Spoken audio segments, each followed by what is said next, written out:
Hello everyone, today we talk about the PhD selection, making this great effort of gathering my memories after, first of all, 1 year of almost blackout from let's say, aside from history topics, but let's say of a past digging in my memory, because there was something, last time that was terrifyingly preventing me from doing that. At the same time, after a time of having gotten right in the doctorate, I haven't coming out of it just less than 1 year ago, if you remember that. But I'll try to be equally effective as if I still was thinking it like could be 1 year or 2 years ago about that. Now it's practically 5 years ago, so it's almost a new me, and that's why from this summer you'll see in a couple of months we will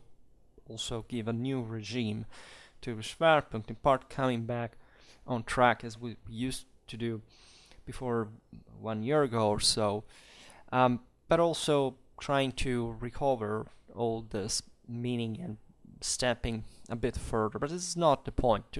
I say today's video is part of a series that I had begun last year when I finished the PhD, and I thought that I could be useful for all those who want to know what this is. It's obvious that, and as I said before, this I didn't create a playlist or anything, but you can search on the same title here. It's in this terrain playlist anyhow.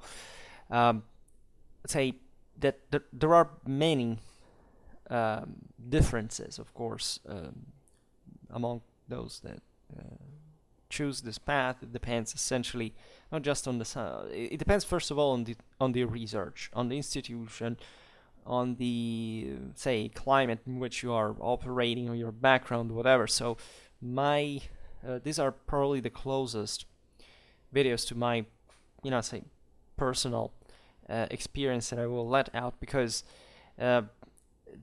there is no such thing like a common path, if not so vaguely to result perhaps you. Today's video will revolve about two main aspects of the selection. So one is the selection itself, what I had to do to go through it and to succeed, which was, as we'll see, I probably deserved it in conventional terms, but I have questions on that. In fact, the second aspect now we'll deal with that.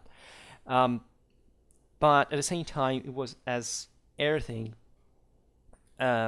made by a very important amount of luck, right? And the second aspect is how to cope with it, right? How to cope with what it means morally to get through this, and what difference can it make, which is arguably the most useful thing to think like. Of course, if I had failed, it would have been different, and I reckon it probably would have had probably a negative impact on me, compared, of course, not just compared to to having succeeded, but also in general in my life. So I'm sensitive to this topic because I realize that I may not provide that experience, and I will try to make some points about that as well, motivationally, if I can.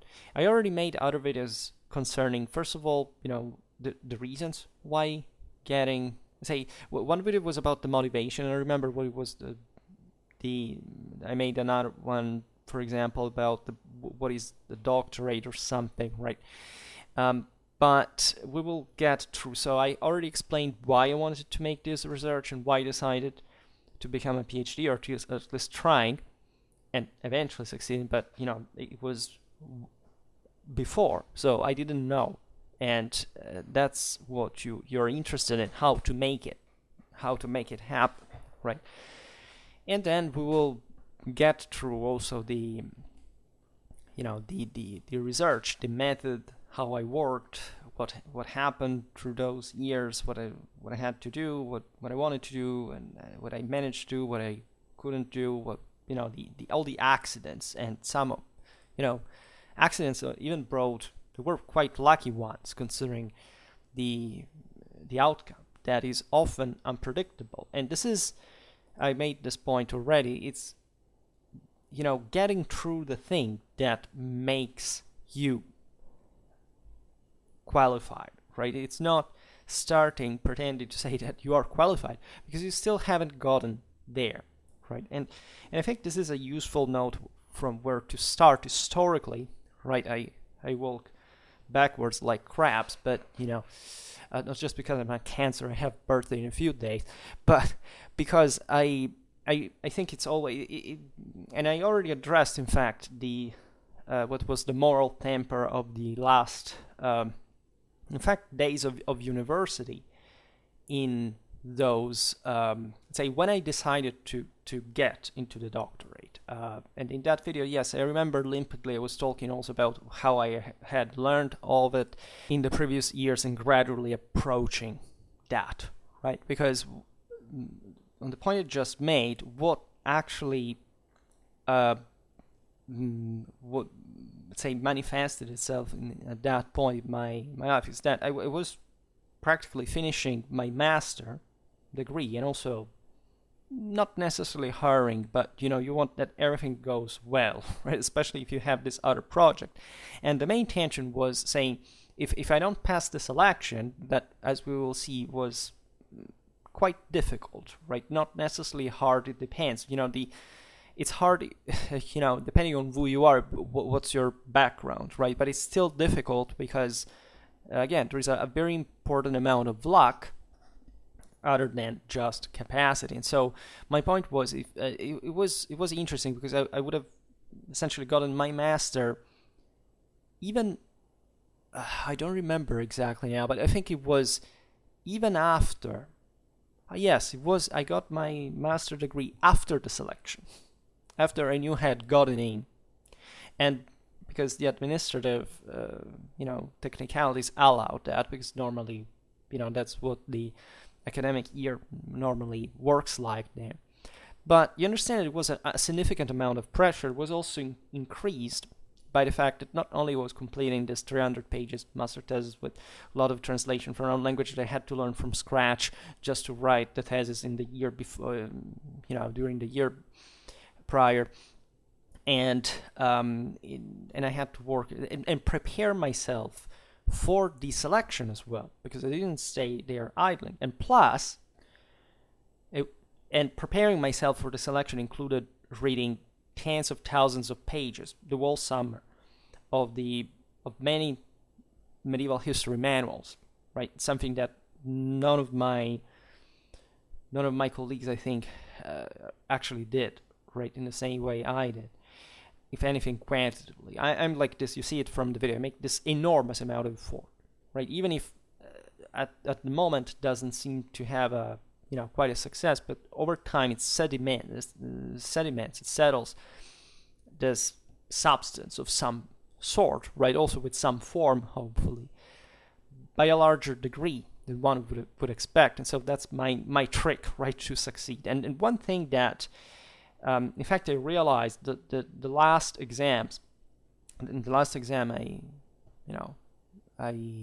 had from the master degrees, that at the end of those 5 years of studying, that were actually more even, because I had lost 1 year in history, and not even lost it, but I took it for my bachelor thesis. Nonsensical, you would say, the bachelor thesis is ridiculous. And it wasn't a great effort at all. I just wanted to be tranquil in doing it. And as you know, I also hadn't quite gotten straight from high school to history. I studied economics, even was in a military academy for a while. So I tried other things. And so to me, also, that sense of mounting, say, time loss that I had accumulated had to substantiate with something, because the selections are every year. So if you fail one, you just lose 1 year at a time, right? And there wasn't much that I thought I could do after a master degree in history, because objectively, what do you do, right? You can go to work, yes, but finding a job that basically has nothing to do with what you studied, and also objectively with relatively poor competence, meaning yes, you can teach somebody, but again, you have either to go to school that I hate thoroughly, because teaching those kids is not what I want to do, but and or other things that you say, why am I even doing this? For saying that I have, let's say, a stable income, and even in a situation where it's not that I'm starving to death if I don't. So I said to myself that that's the goal you have to reach, because at the end of the day, that was the only point why I studied history. I remember that still in high school I was toying with the already in high school I was toying with the idea, and the obvious thing was getting into teaching. That's where I first learned of the doctorate and teaching, at university. I mean, and so at that point, and I confess to this thing that in order to prepare this video, I went quite briefly to check the memoirs that I used to keep up to the last note I wrote last year, but after not having written it for, in fact, mostly the years of the doctorate.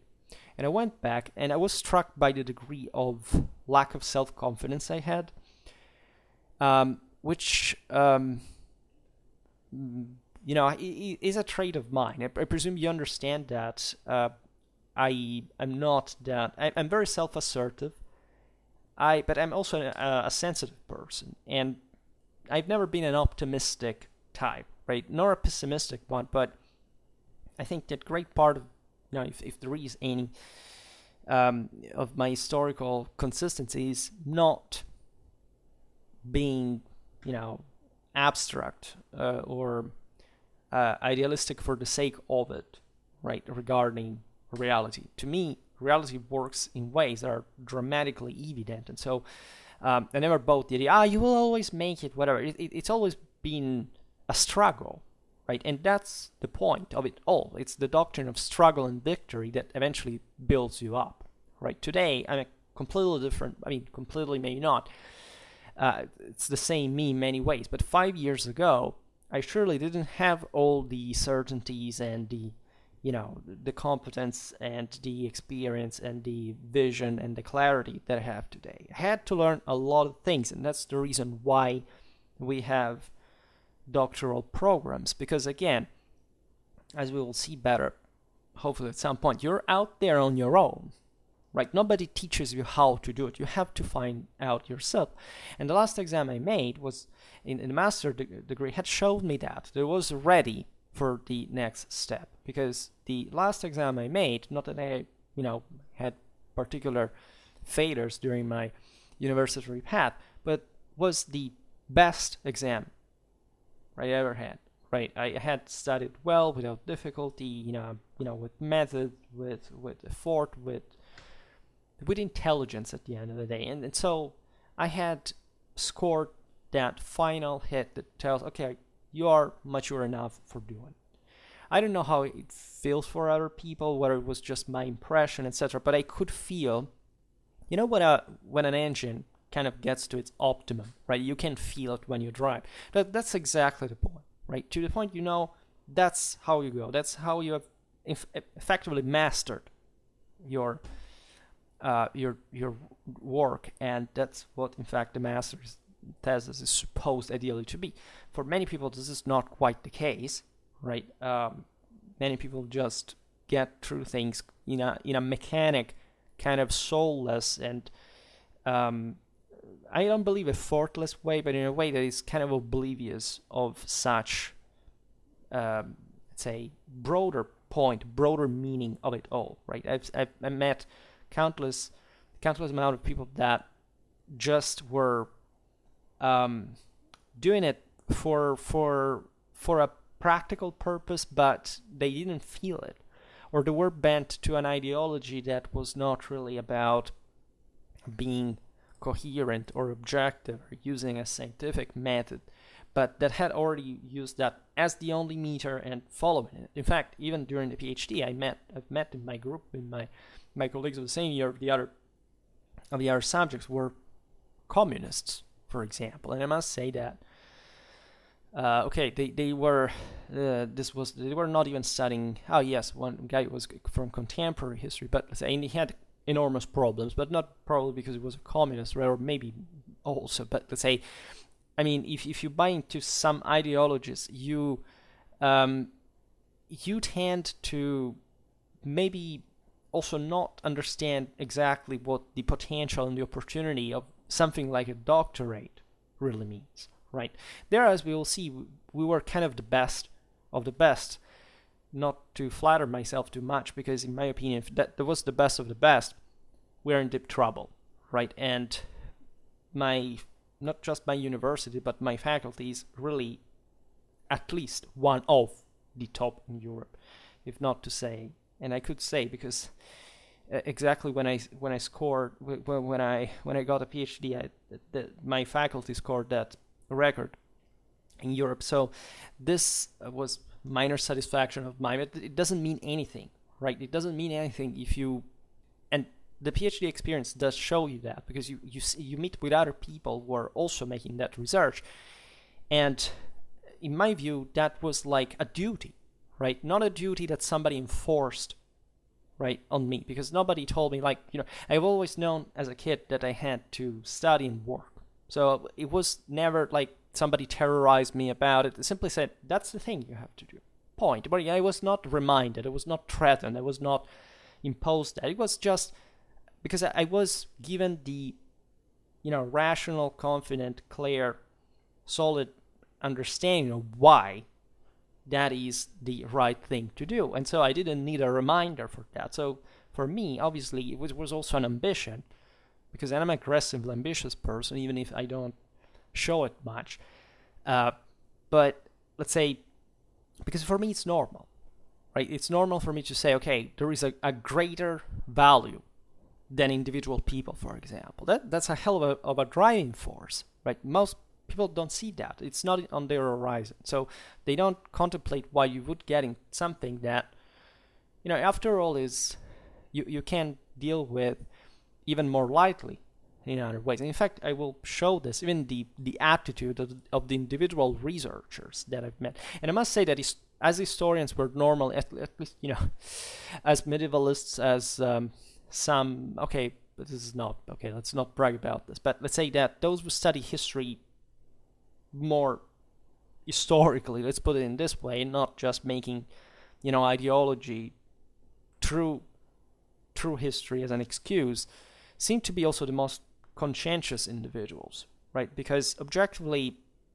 at those levels, you can't quite top it if you're not scrupulous, if you don't check every single thing, right? It was terrifying. If I tell you that I used, tens of thousands, if not more, of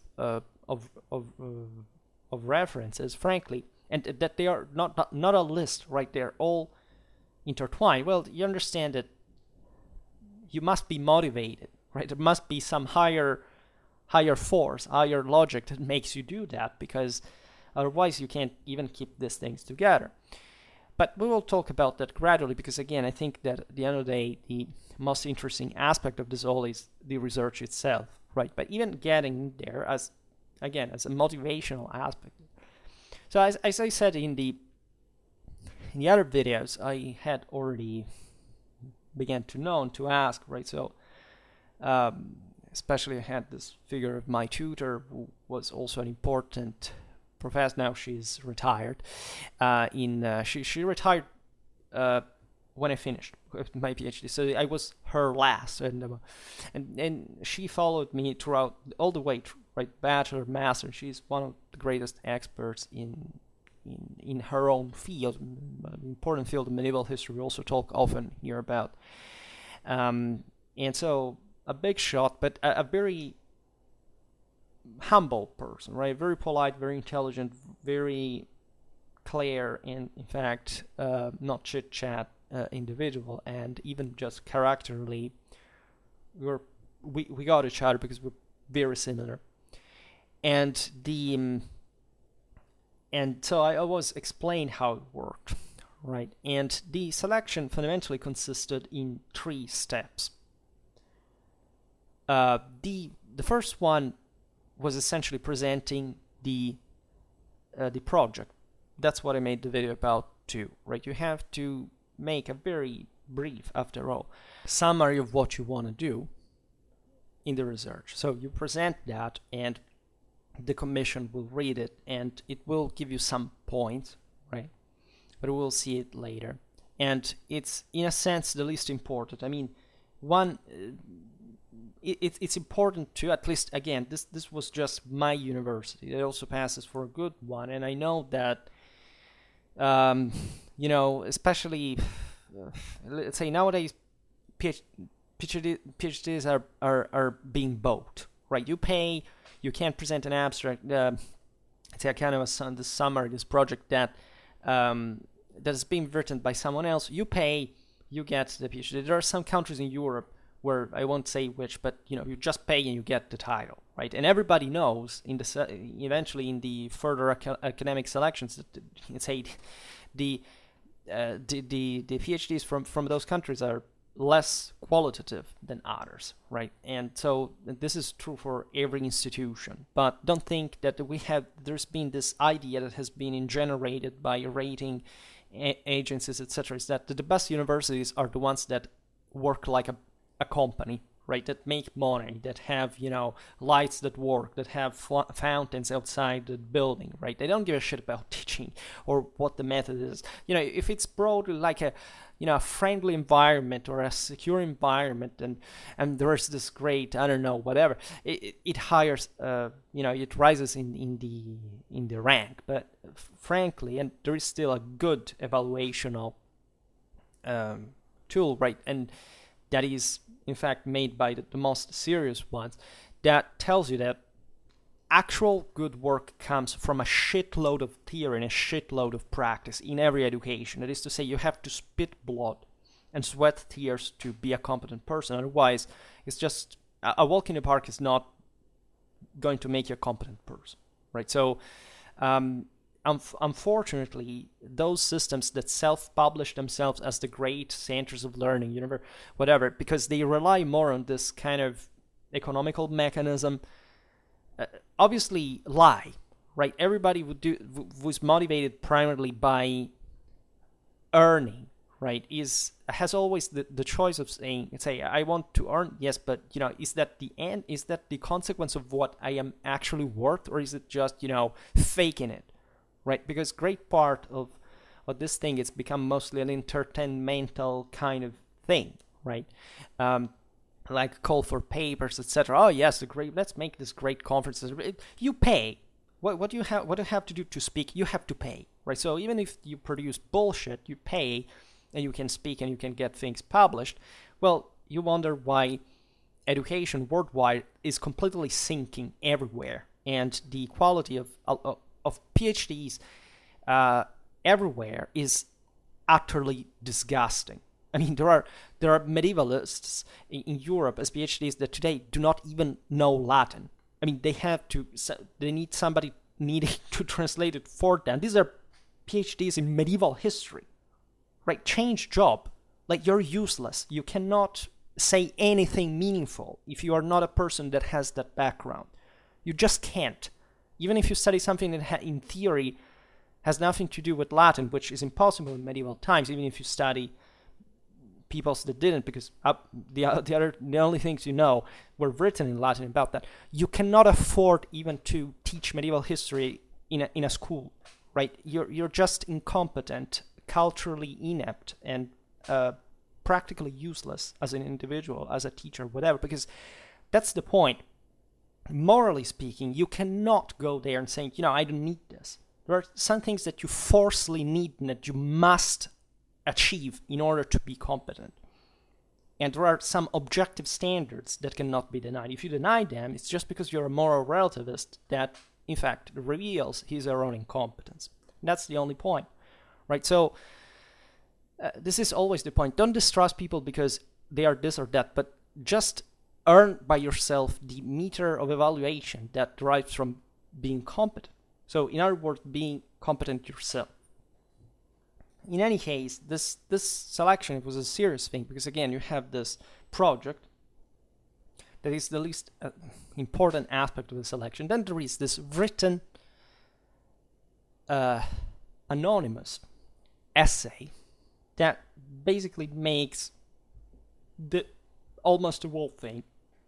And we will see now what it is, because you have to prove that you know Middle Ages and in every aspect, right? So you shouldn't be even worried in theory by the fact that the essay can be about anything medieval. You should know everything about medieval history already, right? And it's anonymous, so you can't cheat, right?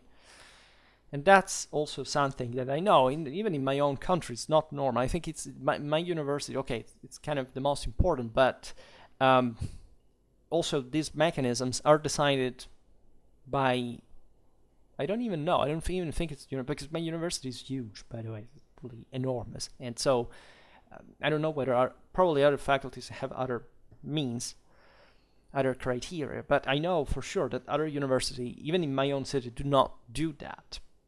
Right, so cheating, and I have, say not cheating, but say being, I don't even know what's the English equivalent of that, but I have some extra support, right, say unfair support by somebody who is protecting you essentially is there. I've seen it. I've seen some of my colleagues were taking part of that selection, were trying elsewhere. I was trying just there. Just think about that, right? These people would even travel to other cities just to make the test, right? I just got in immediately without even trying other years. Was incredibly, again, we will see the odds were terrifying. But I know because these colleagues suffered that. They had actually even a higher score, but they were with this mixed kind of selection elements were out, say were surpassed by others that hadn't quite achieved the same, or even, I don't know the details now, but it's kind of so. Maybe able to, I'm not an expert about this exactly because I never cared, I never had to go through such things, but I kind of know that this happens, that especially in the province you have the tiny university that just studies certain things and the professors are all about that, and the students are basically co-opted to make a research that the professor wants, not the ones that they want. I had, again, the enormous luck of being completely free, and also for reasons that I will talk on another occasion, because I was lucky within, however, still a system that doesn't impose you a research, because traditionally in the capital here, there was essentially a coming together of all the best of the province as a career ending back in the day. Today it's not quite the same, but it's still, again, very high quality. But the idea is that our faculty was left with this sense that everybody brought their own thing, and so there wasn't a dominating team that was imposed on the students, on the researchers. But this is not important. The third, at least for this video, the third proof was the oral one. That is to say, after the commission had taken notice of your project and evaluated your essay, would like to talk with you and to understand better what you want to do with the research, and you're evaluated in that too, because you have to answer specific questions on how to make the research, etc. And so that accounts for, there is a vote, that a mark that sums up these three elements. But the essay is the single most important, right? The one that has more points properly of evaluation per se, and that is factually, as my tutor said, it's the essay that counts, because it's objectively also the fairest way. It's anonymous. You're not evaluated by them. Nobody also knows your handwriting, really. We were also lots of people, as we will see now, so that's why it was so terrifyingly difficult, because there was just one place for 16 people. That's the thing. And I didn't know at the beginning how many, right? I actually thought it was much less. I thought there were like, I don't know, maybe maximum 7-8 people contending my place, right? Instead, I saw when I arrived the day of the essay, there were too many. Right? I didn't know how many had applied before the, and also because I was going through a terrible time, as I was tormented by noises in my building, upstairs, downstairs, and I had began to argue violently with these people, and I'm the type who just says straight whatever he thinks. I don't have any problem insulting anyone directly and heavily, as also you will learn in the, speaking of an accident that occurred, not because of this reason that almost compromised my same selection, and I was reduced to a bundle of nerves. I had spent, in fact, the entire summer with this kind of, closed in my house, with terrible heat and reading. I was those tens of thousands of pages trying to memorize them in theory, and I still remember something of those. And in the meanwhile, also finishing my master thesis, because if something went wrong with that, I couldn't even, and had I even passed the PhD selection, I could have not started it. So, I would have made it anyway for the master, but the PhD thing made me really. I wasn't nervous. I was kind of depressed. I was depressed in the generic sense. That is to say, I was brought down by the idea that, okay, I will likely fail it. Right? It's just maths. I knew that.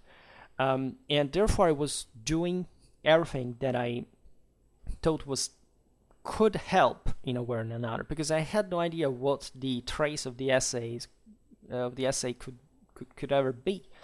I didn't know how, let's say, difficult or picky. There were some, because, okay, we will talk about these traces later, because some, I've got to know that I was terribly lucky, because on other occasions there were questions, say, about historiography, for example.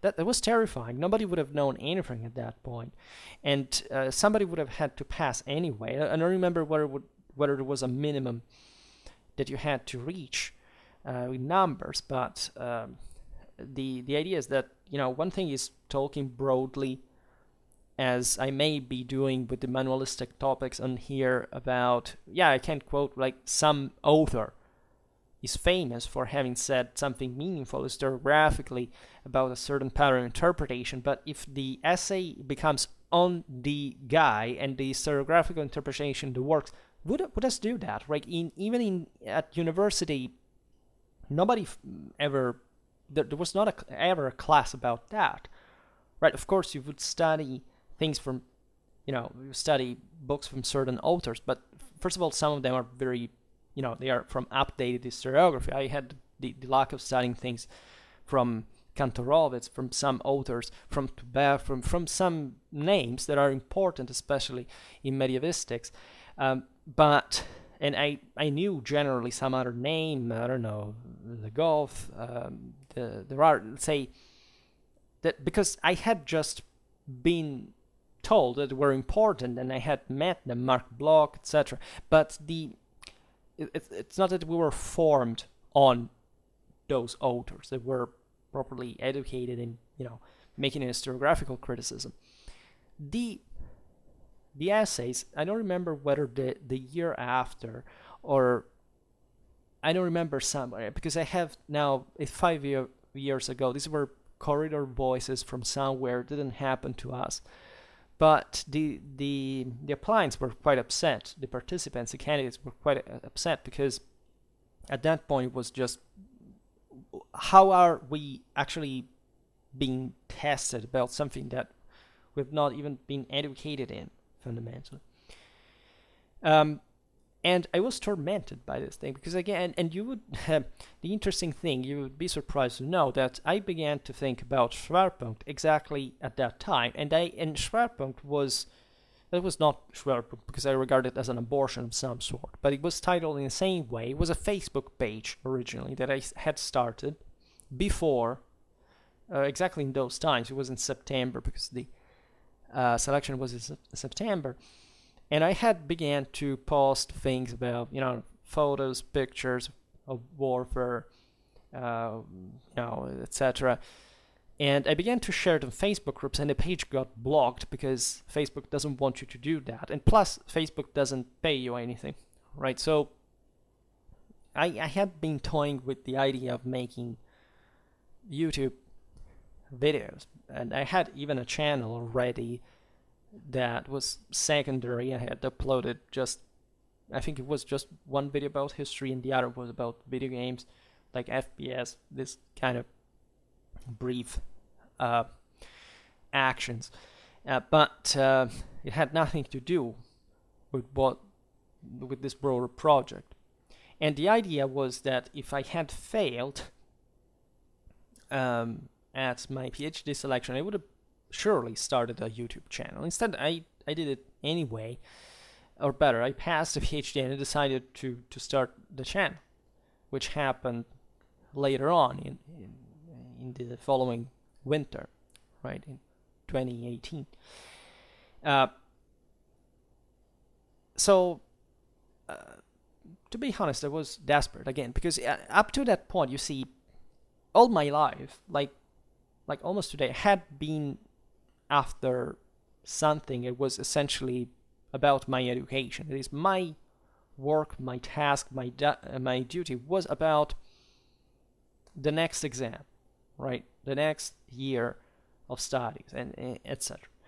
And so at that point, I would have not liked even to do something else, considering that I had learned that the beauty of and the necessity of a historian is the one of learning constantly, so that you can't quite just say, okay, now I have studied to be a historian and I can work, I don't know, in a museum or in another cultural institution, whatever, and just becoming, I would have never been an archivist or anything, but let's say doing something that has objectively nothing to do with research, right? I had to make research in a way or another. So that's why the doctorate was the most obvious choice. And why without that, there wasn't much of another choice, because, if you just have a master, how much research can you do, right? You can attend conferences and things like this, but without also a doctoral preparation, it's difficult. And in fact, I didn't know how to work well at the time, as the same PhD experience would show, because I had to learn to do it, right? And this, because other colleagues had done it, they said I am very conservative, if not reactionary to any position, whatever. And I felt it was ridiculous. Like, I had to pass exams. I can't be wasting time with conferences, with papers. In fact, I hadn't published anything by that point, so much that I wasn't even, but also my colleagues that today estimate me, because we went through the doctorate together in part, but know that I have been working like hell, and I already passed for someone that had always squared, rational, and cold even, which I am not, frankly. I may be square in some ways, I may be, controlled, and I know what to do, and yes, that's part of my method, but it's a method, again, based mostly on I have to do it, because I've always, because there is not even question whether you have to do it or not. You have to find a way, right? Doesn't mean you know that way. You will find it out. And so this helped me, I must confess, during the doctorate as well, because I was not lured by siren songs about, no, you should, during the PhD research, you should be always, attending conferences everywhere. I was a very wise scholar, and kind of young person who also was assistant in, and he's assistant now, even researcher, if I'm not wrong, or he was recently. It was just, and eventually finished, went somewhere else. That told us, right? It's ridiculous. This thing of call for papers for somebody that in the PhD, the first thing you have to do is to immerse yourself in your own research. You shouldn't be distracted by anything else. Of course, if you are researching about other aspects during, let's say, some aspects that are related to your research, you maybe want to attend conferences, but those also take time, right? They can't be a copy of your research, as it's the temptation of every historian, just to, especially after you have the PhD thesis, to simply make paste and copy of what you've written in smaller articles, etc. But just to go your own way, and that's something I've always done, and I've never been distracted by else, right? And in fact, also I've finished like everything in time, differently from other kind of almost geniuses or people that I consider more intelligent. Instead, had more problems to finish the research because they had been somewhat. Maybe they had been so good at writing articles, attending conferences, and so on, that they hadn't realized that they didn't know how to make a research or how to make it well, even just methodologically. They had issues and problems, right? Not their work was bad, but it wasn't what they themselves would have liked it to be. And we will see all these things along the way, again, if I continue this series. And the psychophysical situation, as I was saying, was not some of the best because I had constant, because of the noises, not because of all these factors. These factors didn't, let's say, they stinged me in a sense, deep, like emotion, because they made me wonder about my future and all these things. They stimulated me, they affected me, whatever. But the real I was destroyed because I couldn't sleep because of these imbeciles that made noise. Up to late at night, didn't make me relax, etc. Had always high blood pressure. I didn't sleep well, deeply, and for a long time. It was always like being awake. It was terrifying, and still I had to work, and I was working. It was exhausting. That was one of those moments I said, I'm essentially exhausting myself physically in doing this because of these imbeciles that do not make me reach the optimum, and that they're an unwanted extra burden, right? And I punished them. I can swear, they were obliged to move from the surrounding apartments because of that by me, right? I expelled 12 people from the surrounding apartment. I convinced them. Let's put it this way. I can be quite persuasive when I want, because again, I can be quite offensive, strategically speaking, and they found out the hard way, and I'm here, and 12 people had to move because of me. In any case, this situation was kind of surreal. The thing that struck me the most is that I was getting eventually to that I was getting to this doctorate thing without feeling prepared. My project was good, but I didn't know yet what I would have found in this research, and that's part of the reason why you make the research itself. But still, let's say my ideas were founded still on something I had read here and there. I didn't have even a complete historiographical picture of the world, which is something that you may want to have, in theory at least, before you start the research. But given the compressed times of the academia, the situation was just, again, I was mostly with my hand in my master thesis, the Battle of Markfield, etc. And therefore, that was the main thing now. And that thesis was meaningful because it was the battle. It was a bit a metaphor of what I was going through, right? This idea of the waiting before the clash, this unpredictability of the outcome.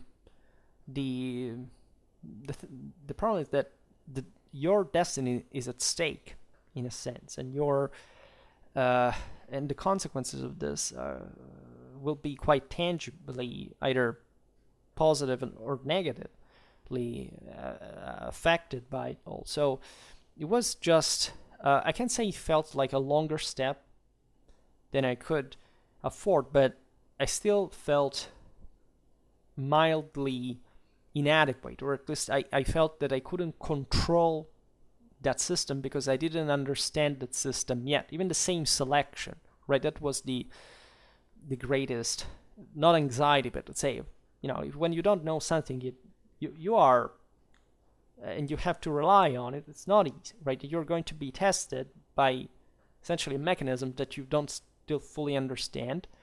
I didn't know anybody who had gone through it, and even, actually I did, but I didn't ask how it was. I preferred to ask my tutor because I trusted her more. But as I found out for most things in my career, whatever, and that's part of the reason also why I made some videos like the ones of this terrain playlist to explain certain things, even from a practical standpoint, like what it is to study, for example, at university, or even in this case to make a doctorate, etc. It's important to explain it fairly and objectively, because ever since I can remember, even as a child, I was never satisfied with other people's explanation. Not because they were other people's, but because these people would miss what I was, evenly asking them, trying to understand, that I cared about, right? Maybe they even could even give a good advice, but they would misassess in a way what you were actually interested and in need of. So I would always have to find my own explanation.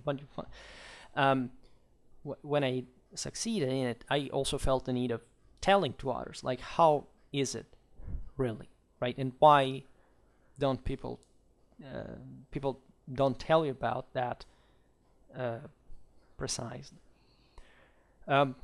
So I remember the project, again, I made an entire video about it, so I presume I covered it extensively. It was not my major concern. I simply wrote what I wanted to research about, what was a bit the historical context. It was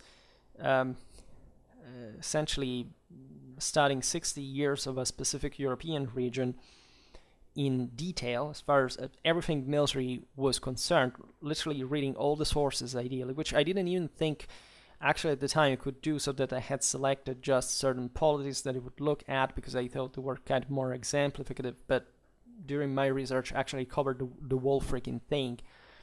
And that's yet another thing you have to learn. You can't know how far you can go in the research, right? Of course, if you're a lazy ass, you don't do anything. Or you may also have methodological problems, as I had at the beginning, because objectively because nobody had made the work. Like, it wasn't my fault, but let's say having a guide, for example, to sources, well, it's extremely complicated. Nobody teaches you that. And it's the single most important thing for a historian. That tells you already why things normally go downhill, qualitatively speaking.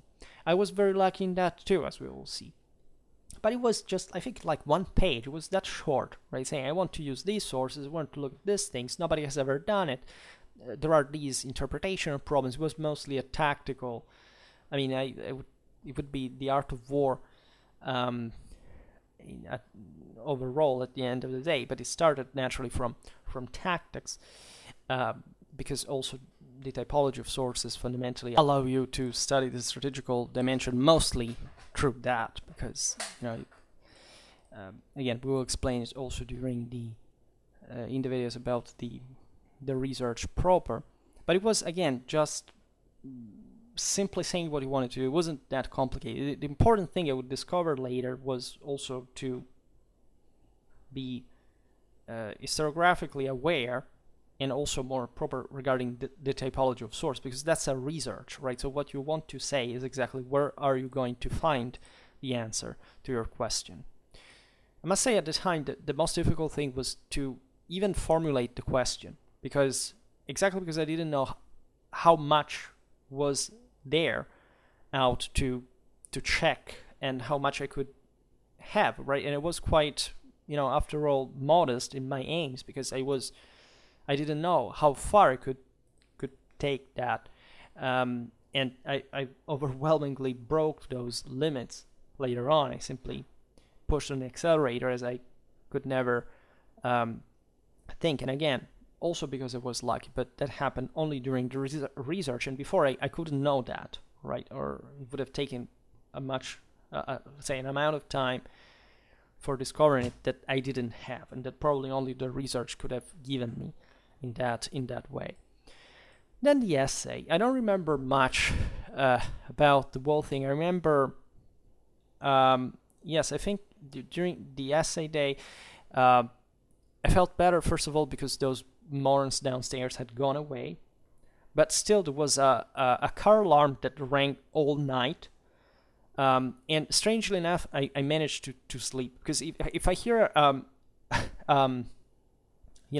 noise in the building, it's like the whole structure, you hear it within the room, and so that's why it activates you. This thing, even if it's a loud noise, but outside the building, it's you hear it, but it's still distant. I can't sleep. Instead, literally that night, it's the only time in my life I've heard like this. There was this car alarm forever ongoing, and it allegedly went on all night because it was told eventually, and I could hear, like, before sleep, that were people from the other buildings were shouting, said, "Shut up, cut it off, right? Well, that car alarm, right? We are at this level."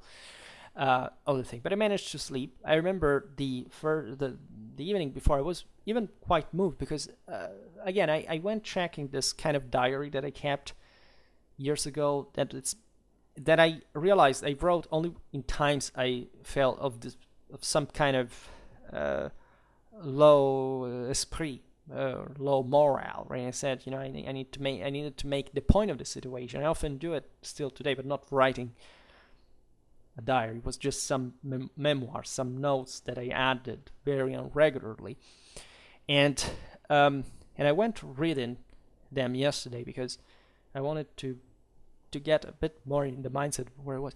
And I remember I was really down.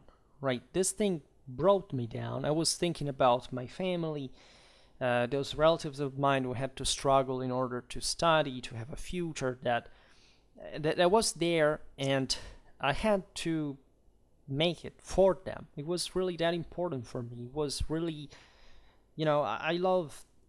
It was not even just about history per se. It was about this opportunity and this possibility of taking the next step and being something better and going to the other side, right? The real side, the good side, the one that really counts. Because I perfectly knew also that degrees at the time really didn't count anything in practice. I wanted the real deal. And after all, I was interested in the research. It was a bit, put together. This was a topic that I had gotten interested from a couple of years at that point, but it had remained kind of vague. But I liked the idea that I could dedicate myself to that, and I knew that I could eventually develop. And so I remember I was almost crying the evening before, but then I said, if I cry, I have, my ears, my eyes will be in pain, maybe get an headache or something, and I want to be fully, fit psychophysically for tomorrow, right? It reminded me of high school times when I remember with a schoolmate of mine, we assumed sugar as kind of a booster before math tests, before entering the school building, because we wanted to top that. Of course, we were terrible anyway, but it was that important. The preparation, the moral, right, building, the moral built up, right. Of course, this and I had built up for an entire, arguably for the whole summer. I had neither gone on vacations because of that, but it was, let's say, all the things that I had done to get to that point that brought me there, right? And I had to essentially demonstrate myself that was my place. And the only way of doing it was to pass. And it was that hard, and I knew it was practically the most unlikely thing that I had ever gotten into, right? I had been in tests, but let's say I'd never been sometimes so convinced. I remember I took some tests in the Navy for medicine. I passed other tests. It was that good economics faculty I got in back in the day. It was a prestigious even a place, but I didn't like it, right? So it was not so important as this one was. And knowing the amount of, also, fortunately I didn't know how many people up to the day before, up to the same day I went there taking the test, there would have been. But especially I said, this was the point. There will be much more competent, experienced, intelligent people than me that are also trying. They are also older because they try from more time, or they maybe are more accomplished already from a professional point of view. I knew some, for example, some high school professors that I had that were making a PhD test, and they were 40s or in their 40s and in their 50s. So I imagined that there would be someone who had much greater capacities than me for some reason, that therefore I would have not been enough. And it's not that I thought less of me. I just thought realistically, and I still think it today, it was very hard to get it, right? And it would have been an incredibly, but again, it was so important that I couldn't stand to lose another year in principle. Not because it was a tragedy when I did. It was very smooth. But at the time I decided that.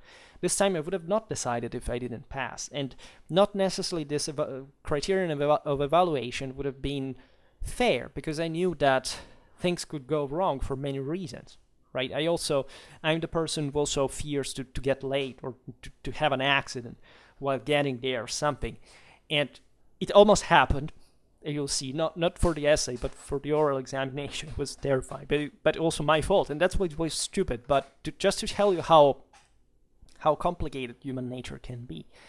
And I remember I did you say, what the hell are you telling us, Schwerpunkt? But it's important for the moral side of the story that sometime before, I think it was in August, the end of August, those evenings were starting getting darker and even fresher, and I looked at the window and I did something foolish that was to resume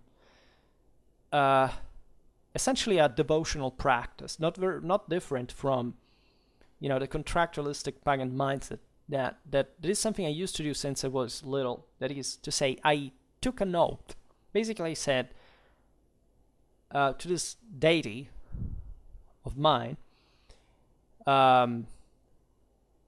that it's a very complicated thing. I'm not going to digress on what this thing is. It's probably something that you have never heard from anyone. But let's say I had this parallel idea, right? At the time I had a pretty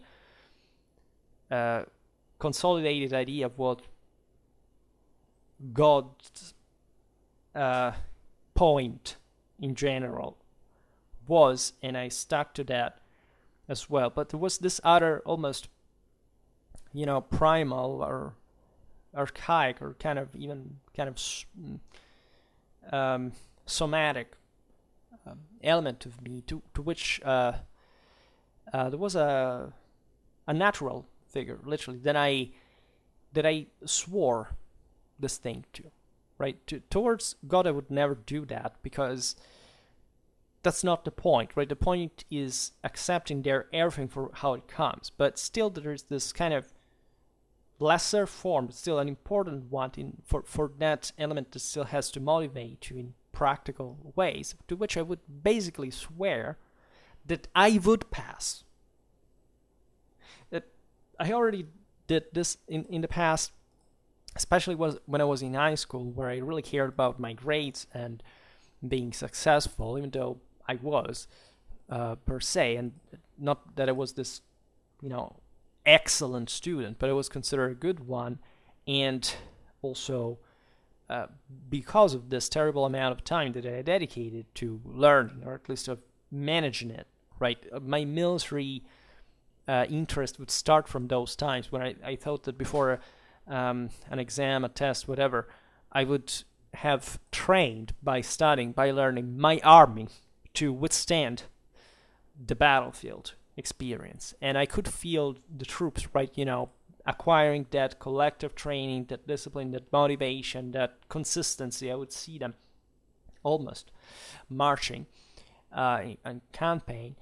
And the oath was pretty simple. It was, I will pass this test. I swear it to you, right?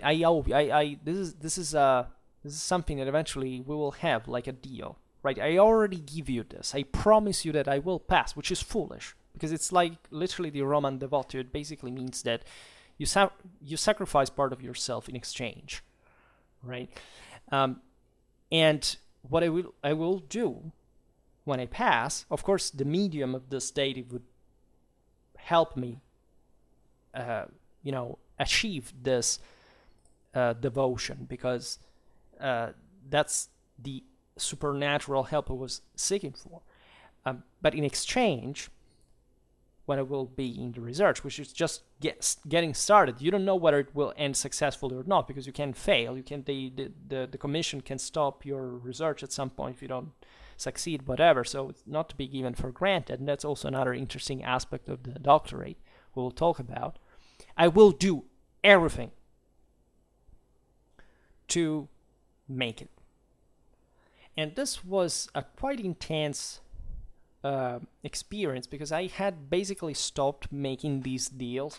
I think in my late adolescence I thought it was because I hadn't been pressured enough. Maybe it was some kind of university exam in which I had needed this at some point, but I didn't do it anymore thinking about that day. That moment, it was so affected by this whole thing that I thought that it was necessary, that it was important for me, that I was so motivated that I would see that I had all the reasons why I could get in, because I believed in myself, that I made this oath. And again, the whole point of this oath is not, okay, you make it, and then if you don't pass, well, okay, forget about that. No, not at all. Because if you make that, oath, that you do, because you know that you can rely on that supernatural means, and you fail that supernatural force will abandon you. It will become ever more distant. In fact, there had been a time in which I had made taken that oath desperately in my late adolescence. So I was going to stop that, and I had failed. It was a minor thing, actually, but that's why I had kind of depleted the meaning of it. This thing is that I resumed, right? And it was absurd, because again, I knew that the odds were dramatically unfavorable. They were not just 2-1, 3-1. It was just even more than I could believe, until I saw how many people there were there the next the day of the selection. And I went with it. This was again weeks before, but that's how much I felt this thing. So the day before, I managed to sleep to get in. I don't remember all the ritual, etc. I went, university is not far away. It's like 3 kilometers from where I live. I took a taxi to avoid any possible accident or anything. And I remember I had that sense of, passing by some market in the street, etc. I look at some people, say, oh my God, these look like they don't give a shit, right? And I was there because I thought I want to become really a professor. I want to become somebody. I want to say things that matter. I want to leave a trace. I want to improve the situation. I want to be inspired by higher goals. This is not just my profession. My profession has always been a side manifestation of my broader system of beliefs. There's something that goes frankly beyond. You'd be surprised by the fact that I don't even care about history or the Middle Ages or something. I really don't, seriously. There are things that I simply are way more important in my life, and this thing I do is just something that I like doing. Not that is probably my thing, and that I would be pretty sad probably if I couldn't do it, as also a failure in that selection would have confronted me with, and that's what I wanted to avoid. But that's in a sense what I naturally feel to do. I don't attribute to it, let's say, if I care about it so much, it's because there is something much greater than that I do it for. You get it? And oddly enough, when I was in the taxi, there was a song at the radio that is the same one that I listened. It's a beautiful song. It had nothing, child, but I used it. Reminded me of my childhood. And when I went to school, happy times in primary school was fantastic for me. I liked there, and that's where I cultivated also much of my beliefs and my mindset, let's say, those things that really make the difference. And I thought, what are the odds, right? That song that also has a specific meaning. It talks about believing in something that fundamentally other people have given up believing in, and that you wouldn't have any reason to believe in, but that you still will, because you know that that's what the only thing that can make the difference, right? So it's the meaning, I guess, showed me something. You see, I never digressed on religious, spiritual, supernatural things, because I believe that it eludes Schwerpunkt's objective, let's say, even though we talk about history of religion, but again, that's history of some. The simple answer is that it's complicated to answer it, because it's fundamentally not even something you can answer, or that you should frame in those terms. But there are certain moments in my life in which I think that some things that happened, which was not, I can say they were miracles, because it's complicated, but that if they had to be in any other way, they would have not made the thing, right? This is not the song now that was strikingly connected to my school, to that idea of examination, the idea of, of learning, of going on, of maturing, and so on. This is about certain things that, again, can happen individually, but altogether make something, right? And so this broader set of circumstances was, to me, quite poetic. I found it at the time, and I still believe that it was going there to fail, because I believe in concrete reality and in reason and in logic, and I don't think that, at least I don't know, I don't have any proof that this happened for some other reason, right? But let's say, again, what were the odds? When I got there, it was early at university. I saw some people I had already seen here and there. I realized that those were, because I didn't know anyone who was coming to take the test, except some other people that were not taking it with, let's say, for my same subject. I will explain how eventually the system worked, because the appointment was at this geography class at the first.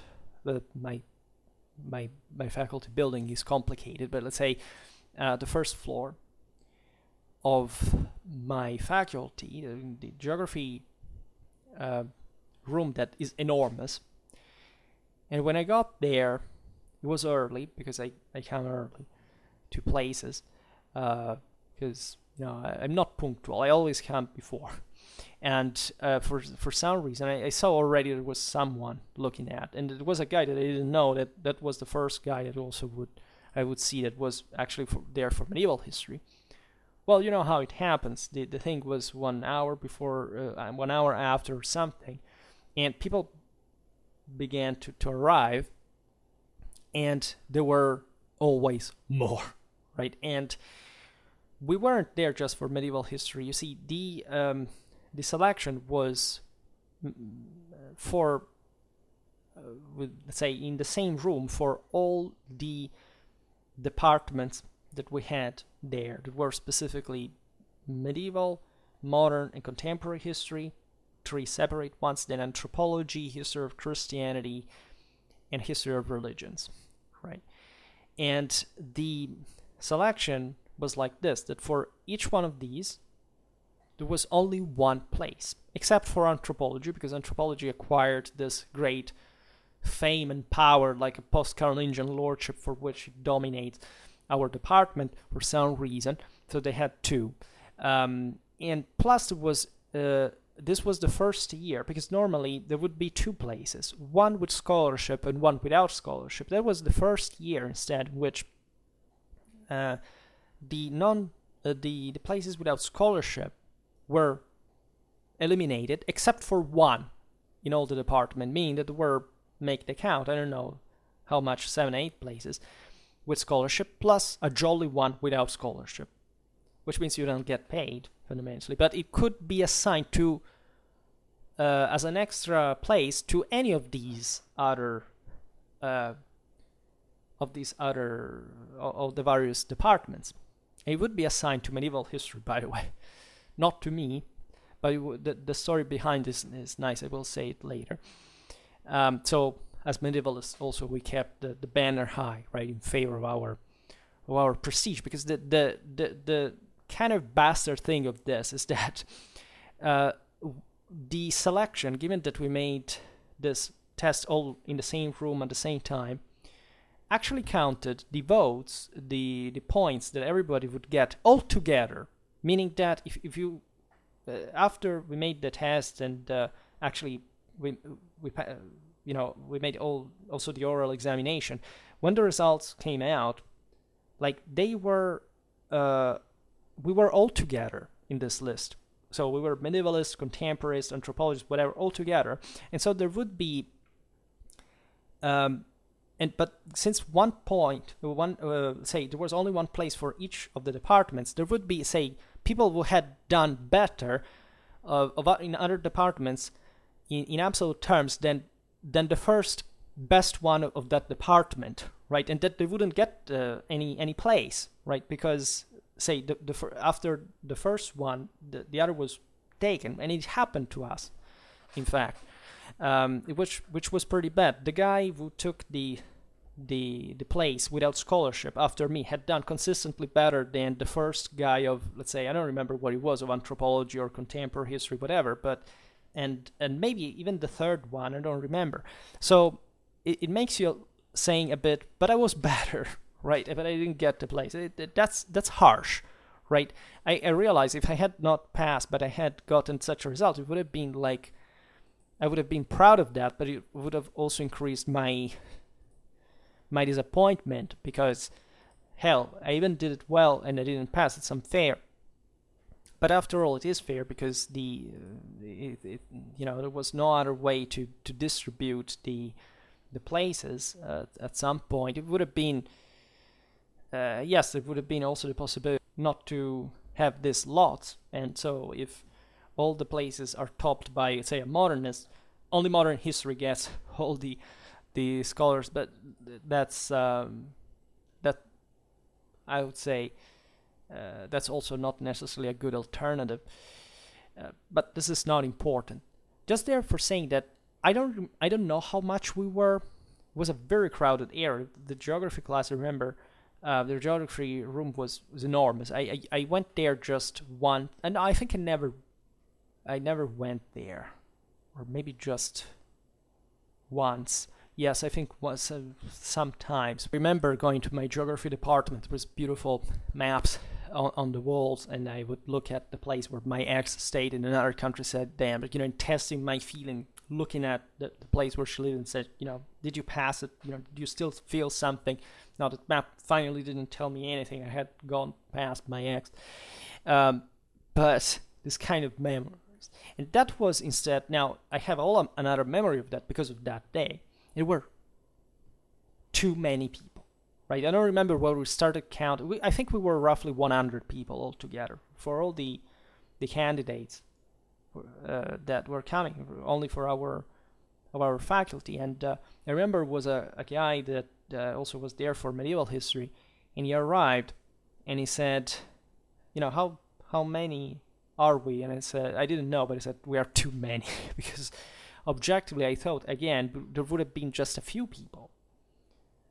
And this is not just because there were people for all the department places, because we had started counting that were many medievalists. I thought I would have had to compete with 4, 5, something. There were 16 competing for that single medieval history place. By the way, I would have taken the jolly one without scholarship anyway. I was there not for the money, I was there for the title, right? It's a different thing, and all what that entailed, of course.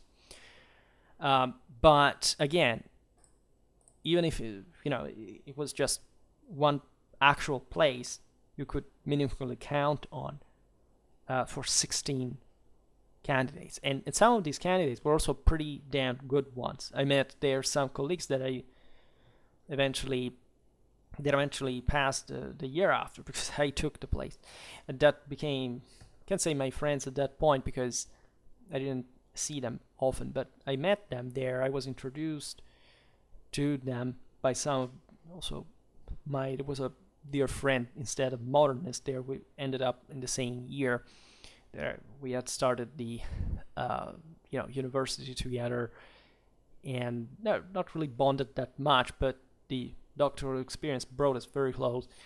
And there was another guy our same year instead of medieval history had passed the year before, and as I told you, had lost 1 year. So maybe it was better because I actually maybe got in just because as we'll see now, because of all the other factors that randomly made me get it, right? And looking at these guys, that I said, oh my god, this guy's competing medieval. You know, those people that already look like professors, and you understand they're qualified, and they make historiographical references that you don't understand just to make you feel complex. I mean, not intentionally, but just for you to feel complex about it. Well, that's, I said, okay, I will not pass. And in fact, I was staying there saying, why the hell did I even come here today? I mean, I would have come in there anyway, but still, if I was demotivated before to be brought down that day, I know it was that's a good proof of how reality can be worse than you think, right? Your poor expectations without evidence. And also, so we finally got in. They called us name by name because they had to register us, and we went sitting in this large room. Again, we were 100 people. We were anthropologists, history of Christianity, modernists, everybody of our faculty. They weren't antiquists or archaeologists or philologists, because we were the same floor, second floor in the department, but they pertain to another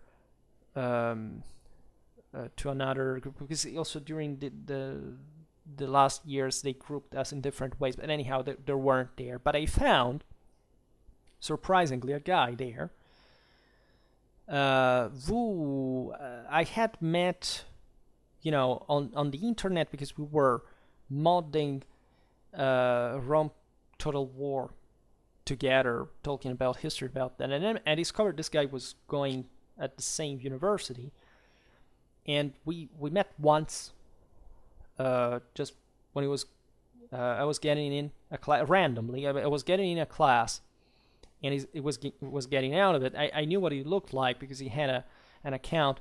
We had his face. I recognized him, and he was an antiquist.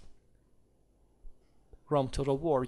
I also wanted to study ancient history, but the year I got in, back in the day at university, they had taken out ancient history as a class. You would think, how? You're a great university. Yes, because there was the same, say, curriculum for ancient history, either Greek or Roman history, but you would have essentially had to apply still as an archaeologist or a philologist, which I didn't want. So I became a medievalist instead. And this guy instead was the last year was I think one year older than me, and he had gotten, when still there was this thing, but he remained screwed up, because also in the PhDs they had eliminated he was studying Roman history, and he didn't have it anymore at that point. So he was actually applying for, he was actually applying also for the ancient history curriculum, the archaeology or philology, whatever it was, but also for medieval history. So I found this guy that also loathed medieval history because it was full of prejudice against it, but taking the same class. And I said, oh, what are you doing here? Yeah, I'm here. And he told me, horrifyingly, that it was the third time. That is the third year that he was trying. In fact, I think he was even consistently older than me. I think at least 2 or 3 years. And that was the third time he tried. And he failed that too, by the way. So remember when I said, how long, you see the motivation, how long would you keep trying? I would have kept trying anyway, but just think it from a moral point of view, it would have been devastating. 3 years of your life wasted, practically. He did other stuff. that was somewhat also, not much. He finally got in the year after as a medievalist, I think, or as I don't remember, because I also wasn't in contact with this guy. We began to chat just to break a bit the anxiety, trying to forget the fact of how many we were, and so it was disgusting. So the test session began, because they basically told us that the process was reading the traces for all the various departments. So every department had his own trace, right? Medievalists, we had our own. The contemporaries had our own. So we also read, incidentally, what essays the others had, and then we all began. We were given the paper with the actual trace written well, because it was just vocal before.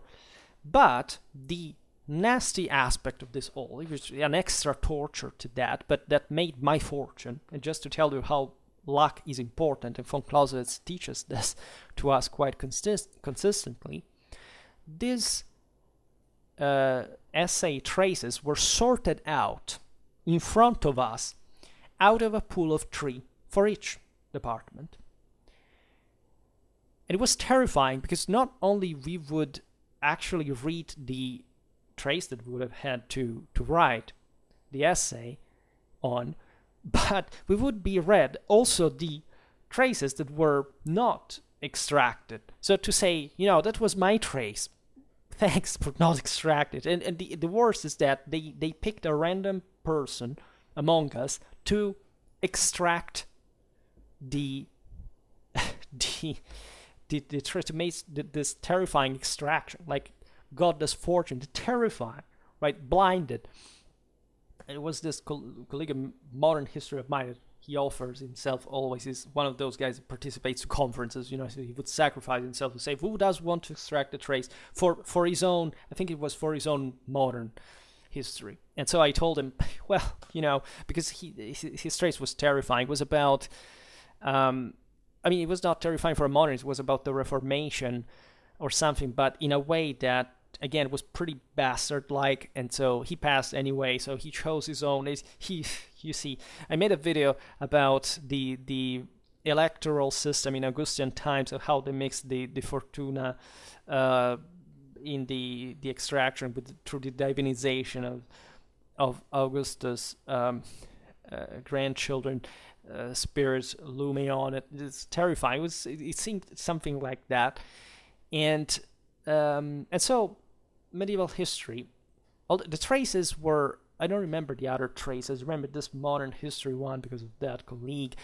The other ones were kind of strange. I don't remember if that thing of this historiography came about for some of them, because, by the way, I don't even remember who wrote these traces. They came from the above, and I don't think they were the professors.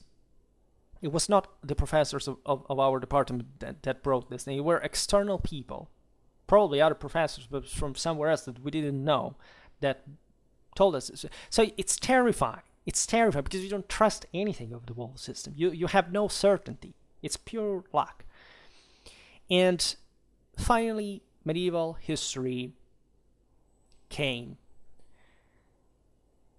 And the guy who extracted the trace was somebody I'd never seen. He was an older, he was like 40, 50 years old or something. And in my language, his surname means landslide, which already tells the thing. This guy, however, saved my, secured my doctorate.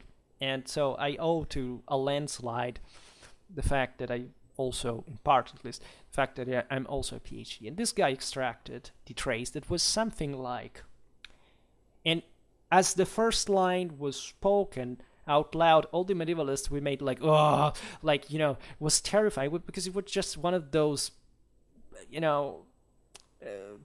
generalistic traces. You see, it was about the centers of culture in medieval Europe. And if I remember correctly, there were also some sub-traces within the same one that they were just like starters, like say examples. You say, given this trace, you can start talking maybe more about this or more about that. They gave you this kind of hint.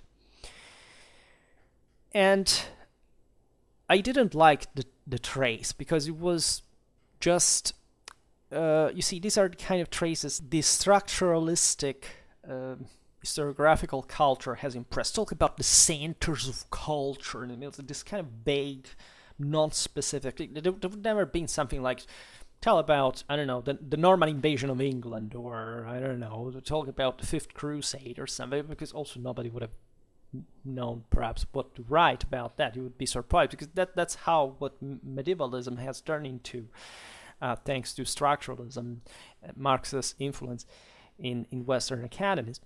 But I mean, this was still a serious thing. We don't have much Marxism, let's say, in my university. Even when there is, it's still considered fringe and bad and like a joke, as it should. But still, this broader information and actually, this trace, there was, as I said, a great disappointment that everybody laughed then, because, the medievalists were discontented of this, and, there is the stereotype, that every department has its own moral and temper. I think the medievalists were the most dissatisfied with everything. But I looked at the trace and thought, what, this is generalistic enough, I can make it. But the interesting thing is that they read us, in fact, the other traces that were not extracted. I honestly don't remember what the third one was. I think the second one was, and I remember that for a specific reason. It was about the mendicant orders, and some of the guys that had finished the master degree together with me, but taken other classes compared to mine, had just finished the master degree with an exam about the mendicant orders, right? So I honestly didn't know so much about the mendicant orders. I didn't know it well. I had never made an exam on them. I knew, generally speaking, what to talk about, but I could have not competed with somebody who had just concluded an exam successfully on the topic. So that made me understand, and some of those guys who had done it were also pretty mediocre ones. I was easily, I can't say it without modesty, a much better historian than them. But they would have passed, probably. I would have gotten a lower mark easily. I would have not made it.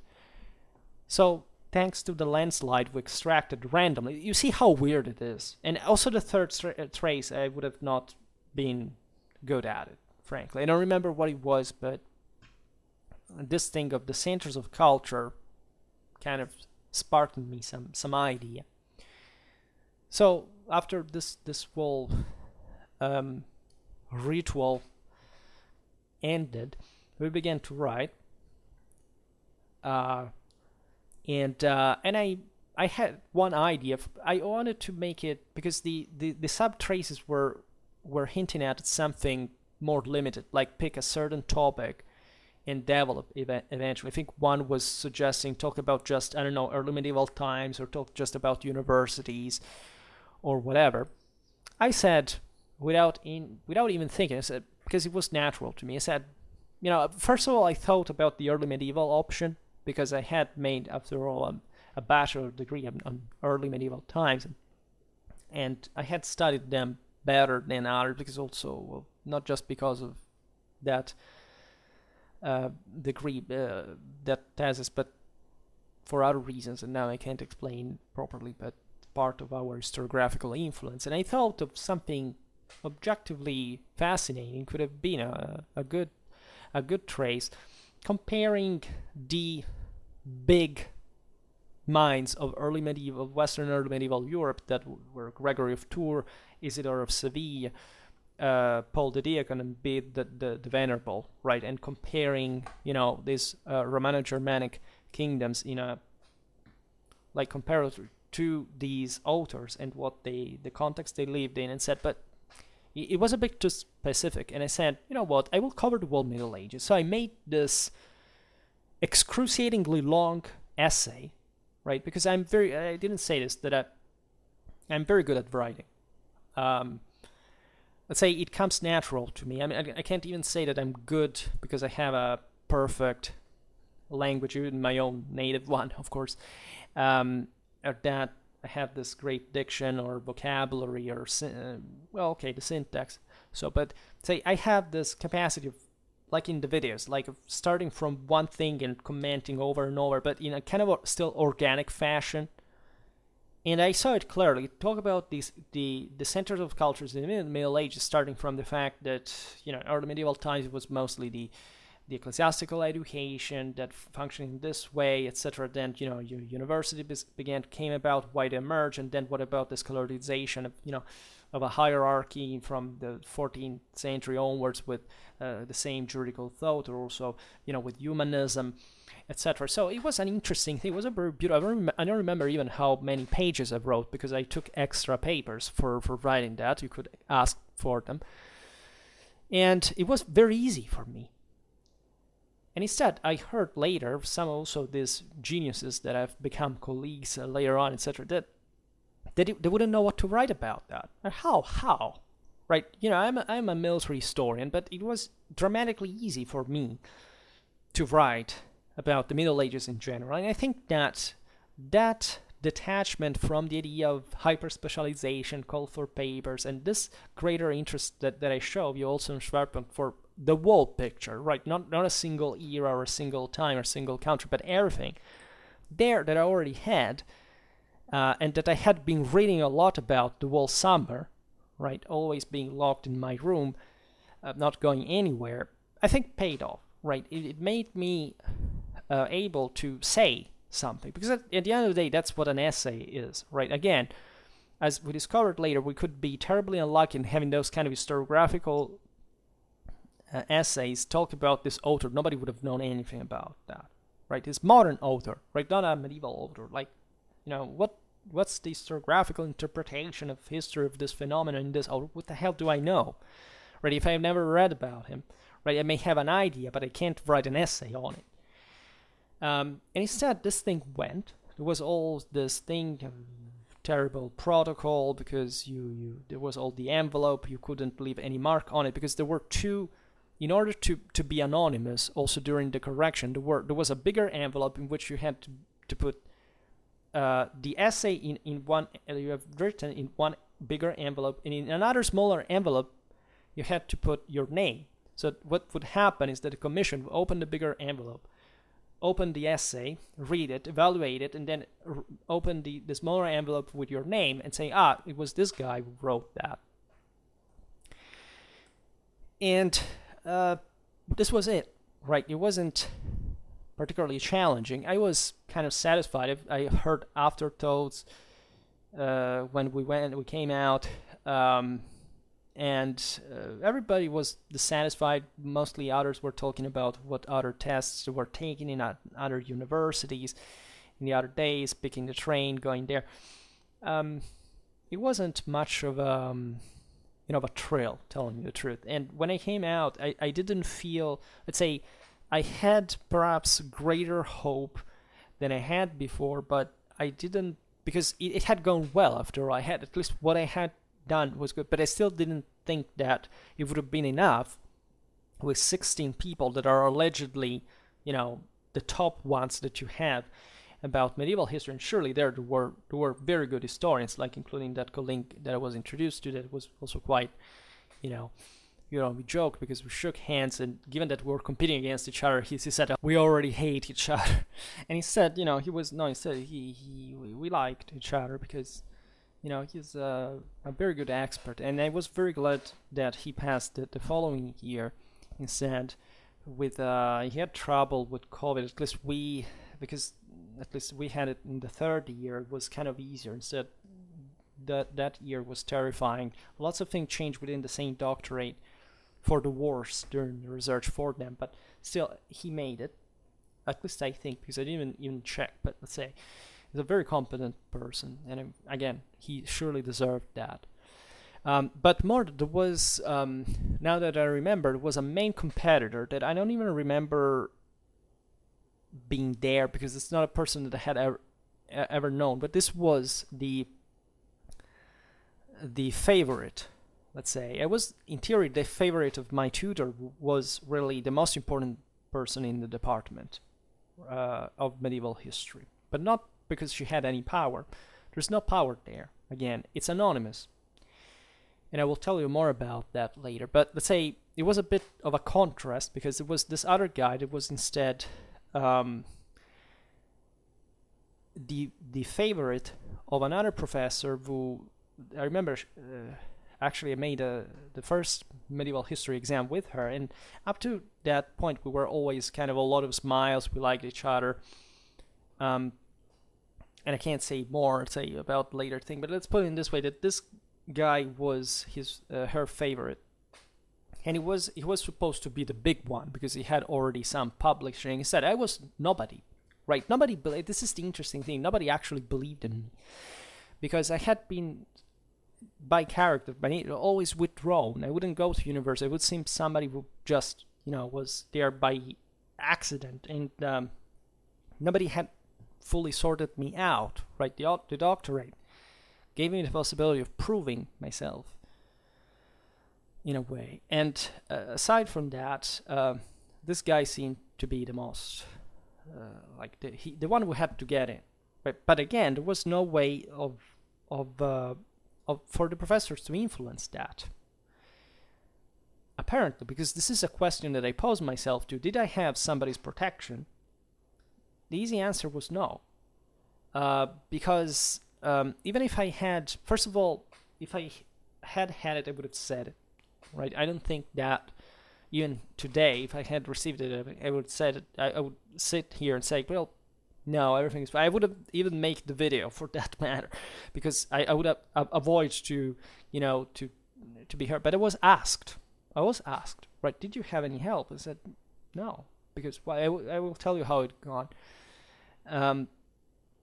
In any case, and so, because there are some strange expectations about people. Again, this expectation that if you have more articles published, you're better than somebody, this is not really a criterion, right? And the topics were also different. I'm a military historian, and there is no military historian in my department. I did everything alone, and others wouldn't quite perhaps even believe or understand my interest. This guy was instead of the usual history of economics. How much does a cow cost in the first half of the 14th century? This deep, very deep but necessary, useful information. Frankly, my tutor laughed about, because I studied political history, and most political social history, and I studied military history too. So it's a completely different reality. And so this idea that this pseudo technicistic / even technocratic at that point, because that's what the entire hierarchy takes the form of a economy, right? Calculating material reality as if the rest didn't matter. Not to say that these are not, say, useful topics, but let's say I think that I brought something also to my department thanks to military history. In any case, before I told you that the overall mark in the end would be the sum of all these three proofs, right? The project, the essay, and in fact, the oral examination. But actually, my tutor was right. It was the essay that counted the most. And in fact, the essay results were eventually published. And they were not the definitive ones, because the definitive mark, so we weren't told how much the project counted. We just knew that how our project was evaluated, right? We just knew that the essay points were the most important ones. They were like a 60%, something like that, and that still the oral examination was there. So everything was to be played still until the oral examination. And it's objectively true that in the end, this discretional vote on the oral examination, which of course doesn't depend on points that you can verify. I mean, not even the essay, but at least the essay was anonymous, right? Instead, about the project and the oral examination, they know who you are, right? So they can favor you at that point. But the commission was also not made up by any of the professors that eventually followed any of the students, because in the moment in which you proceed with the, you present the project, you are immediately assigned, or no, wait, no, this is not how it works, but incidentally, there was that happens later when you actually get the scholarship, and the professor formally steps in and says, okay, I take this student, this researcher, under my wing, right, with a co-tutor, etc. But we already knew, right, and it was nor my tutor, nor that other professor in the commission. Of course, there can be still an influence, right? But again, the essay speaks clearly. If you didn't write a good one, and if or somebody gave you a low mark, there was no way you could make it to the top, right? And believe me, there are people who can't write essays, which for me instead has always been very easy.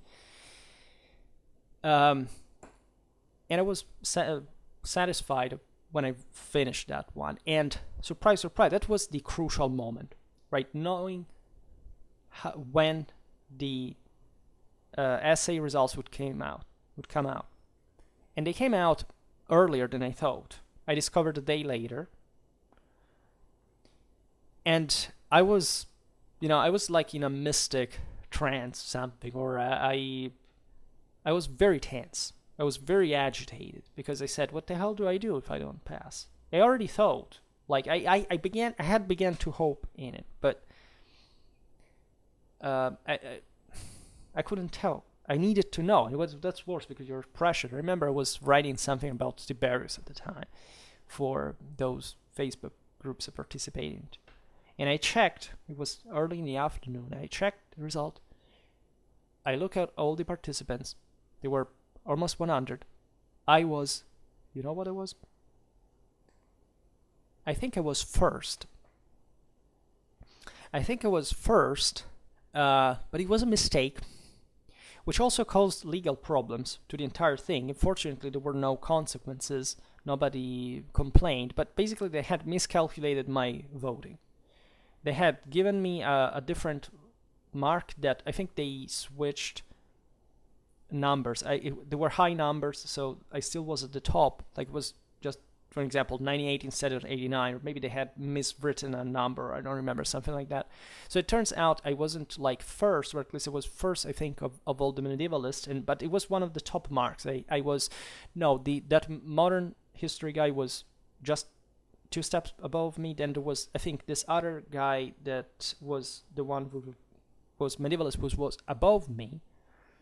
Well, I didn't know what he was at that point. I was find out later because I didn't know who the guys in the list were. Some names I'd never heard. And so it was another terrible 2 or 3 days sorting out who was who, etc. And it killed me to see that when they calculated the vote right, and that was really a problem because there could be an appeal by somebody. Legally, they could do it and say, you corrected, you miswrote a mark. So you have to remake the whole test. Oh, naturally, the thing, knowing how things work at the ministerial, there could have never been done. But it was an issue, and when he finally calculated the right number, it was just 1 or 2 points over, I don't know, more than 100. Just after a same guy that I discovered was a medievalist as well. I didn't phone anyone. I didn't call anyone. I called the secretary of the faculty. I was told, etc. So I was in deep trouble because, by the way, they had already given us. Now I remember the vote for the mark for the essay plus how much the project had been evaluated, if I'm not wrong. So just the oral could change everything. It was just under, and I didn't know what this guy was. Also, I didn't know at the time that I would have gotten likely the place without scholarship anyway at that point, because the guy would get it. I would surpass him in the oral. I'll explain how.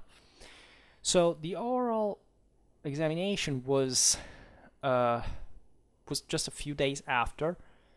I was feeling bitterly because I said, what the hell? It's exactly what you see. If I had arrived very low, I say, okay, it's not for me. I was not good. There was some problem. Instead, I was good. I had scored very well, and just this guy seemed even because of his publications, for example, that he had brought in the curriculum that counted, this also counted in the account, I forgot, was more than me.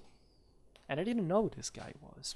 Right? I understood, however, looking at his bibliography on the internet, that he was older. Right? It was a mature man, in fact, I would discover. It would come, we had published, by the way, together with another professor of my department, that was also, however, a good one, had just left because she retired as well. So I immediately understood this was maybe like he was an older person. As such, I would be favored instead, because the youngsters are favored normally at that point. And the thing could be corrected with this oral examination. But still, the points cumulated formally would make me just the step after this guy. He's still a very high position overall. So I went there for the oral examination. We were less because, first of all, the sum of the project and the curriculum and the essay had already, yes, there was a barrage. There was a vote, like, I don't remember how much it was, like, was 60%, under which were automatically taken out. Of course, if the points had not been enough, they would have started fishing still from the top vote, right? It happened to me, like, at economics back in the day. So most of also some medievalists that I knew that scored very poorly. And I thought so, by the way, including, by the way, the favorite of the economist, who I think he passed, but still got a pretty miserable vote. So I just was the top with that other guy. So it was a great satisfaction, if anything, among the medievalists in the department. So that was already something. I came there. There was still that modernist colleague of mine. He's actually a medievalist. I mean, he studies Maximilian the First about, still more like a medievalist than a modernist, but formally so. Who is always there, knows everything about everybody because he participates everywhere. And of course he knew who this guy over me was. And I asked him, and the guy was there in the group before we were waiting for the oral examination. It was also a brief English test. We could choose among other languages as well. I chose English and it was fine. It was just a brief reading comprehension and something, because it's not a big deal, right, for the test. And he told me, look, it's this guy here. He didn't introduce us, but I realized it was in fact an older man. I would find out was actually a very good person, as also he was my colleague, because he entered without scholarship, with a family, a job. He published this thing with our professor that I saw. So he was a very nice person. He was very supportive. I saw him as my enemy now. Instead, he became kind of, he asked me information also about the whole, some administrative project, because he had come back at university randomly, right? He said, I should have done what you did when I was young, but it was your age. He said, I do it now. And it was okay, because he said, I have a job, and therefore I don't need the scholarship. And I'm sorry that I figured that out, because he could do something else. Since he had a double citizenship, he was more like from our side than not, but he could apply for the foreign student research, and there would have been place for him. In fact, there were lots of foreigners, I mean not lots, but a consistent amount together with us that had entered just without too many problems. I think they didn't have the scholarship though, I think so. And he could have done it anyway. He said, I didn't know that. I'm sorry. I could have simply not been part of this selection. I could have entered like that. And in fact, he surely took somebody else's place, because at least the non-scholarship place still with the doctorate and next it was taken by him, who completed it, by the way, my same year. And so I understood that it would have been easy to pass. It was galvanized. He told me, look, as modernists especially, we didn't talk with him, but my colleagues told me, I think they will let you pass, because unless you make a terrible oral examination, but was not the case. And so the oral examination was nothing specific. I was awaiting for others to be examined, and rather than standing out of the room without doing anything, they asked for witnesses. So I was witness for a couple of people, and that was interesting because they showed me what the oral examination was about, and also in a bad way, because there was a guy I remember that was discarded here. I don't know why. I presume because I don't know. When I was there, the professor who rejected him did so because objectively he told him that there had been already an historiography on the type of research that he wanted to do. Something extremely sad. It was about, I don't even know what kind of, I don't remember, it was a contemporaneist or anthropologist, I don't remember. It was about mental illness in prison in a very specific historical time. So something terrifying, honest. And anyhow, legitimate topic. But he said, no, you can't do this research because it's not. And surely he would have not been discarded if probably there hadn't been somebody else with whom he was contending the place in the same department, I'm sure. It was somebody else more deserving. So that's what the oral examination serves to, is to confirm fundamentally already what you have earned through your credentials and your essay, especially. And I made my as I was saying before, people know me because I'm stone cold. I go for it. I just say whatever I think, right? I don't have problems there. I'm, like a machine. So I saw others, including some other colleagues provided with some charisma, kind of getting there and being nervous about that oral examination. I'd never been so, right? It could be within, say, okay, let's hope not to screw up. But just, it's easy for me there. I'm confident. I'll go there. Everybody had like a tie that day. I was the only person without a tie, just my polo shirt, normal, and I got there simply. That was also psychologically, it's a weapon. But I didn't know that it was a thing. Why would you go with a tie for that occasion when you're just a candidate for a selection? What the hell is And in the commission was, I remember another professor I had made a terrible gender history class with. I mean, it's not the ideological one, but it was just about 15th century,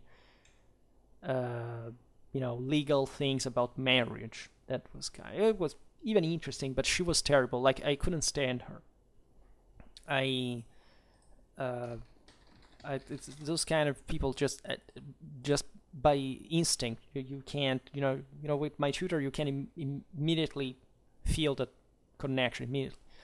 I said this one was a notary because she was, sized like, a eared seal or something.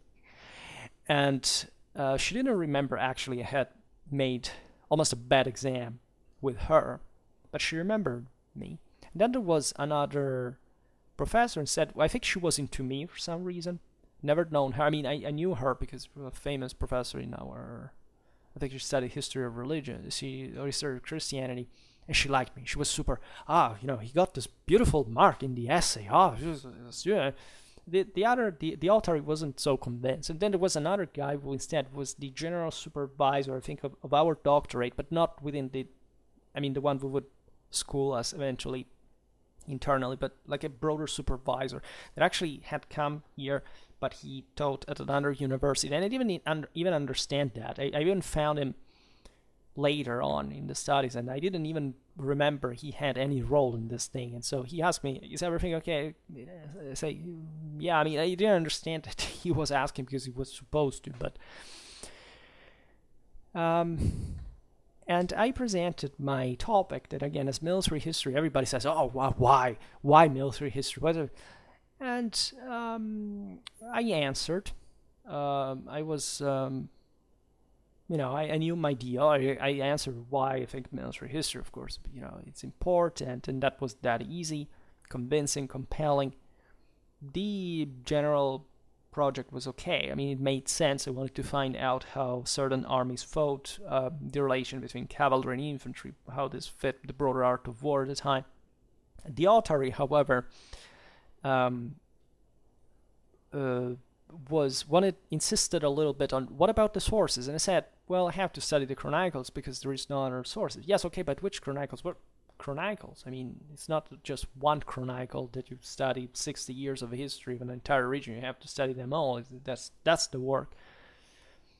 And even the fact that I answered, because I didn't get nervous, but if I give an answer, that's the answer, right? I don't need to tell you more. Like, if I provide you with the explanation and you want to know something that I can't tell you because it's, it's not what I answered you, and you should understand it, I rebut to you and say, this is right. And she was the one who remained impressed of that, right? I was very, again, I didn't raise my voice or anything, but she, didn't expect I would be in the position of, being so straightforward about that. And in fact, later on, still that modernist colleague told me that he heard her saying something that she had liked me because I had rebutted her. I had answered her back, and she was impressed of it. Right? He even rebutted me. So that was like the blessing. And after a few days, I knew I passed. I knew I had gotten beyond. We got also the names of all those who would have become our colleagues from the other departments during the year, with whom I also bonded, were also the foreign ones, etc. That modernist colleague passed. This other medievalist guy passed without scholarship, and I got my scholarship. And I was super happy about that because I didn't believe it.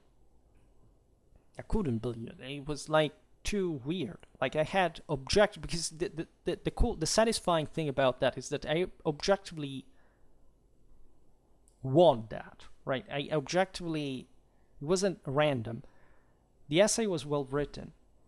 The others had come way after me because they had written a shitty essay. In fact, I found that economist professor that she was, I don't remember whether I saw them or I was told that she was reproaching her favorite for not having passed. Well, you were surpassed by him.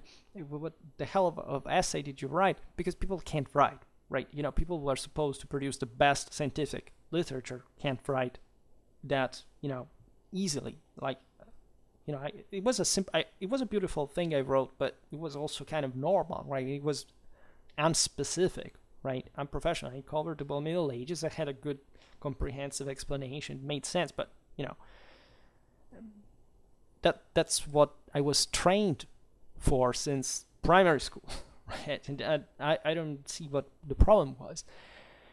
And so you see that publishing more sometimes is not what makes the thing.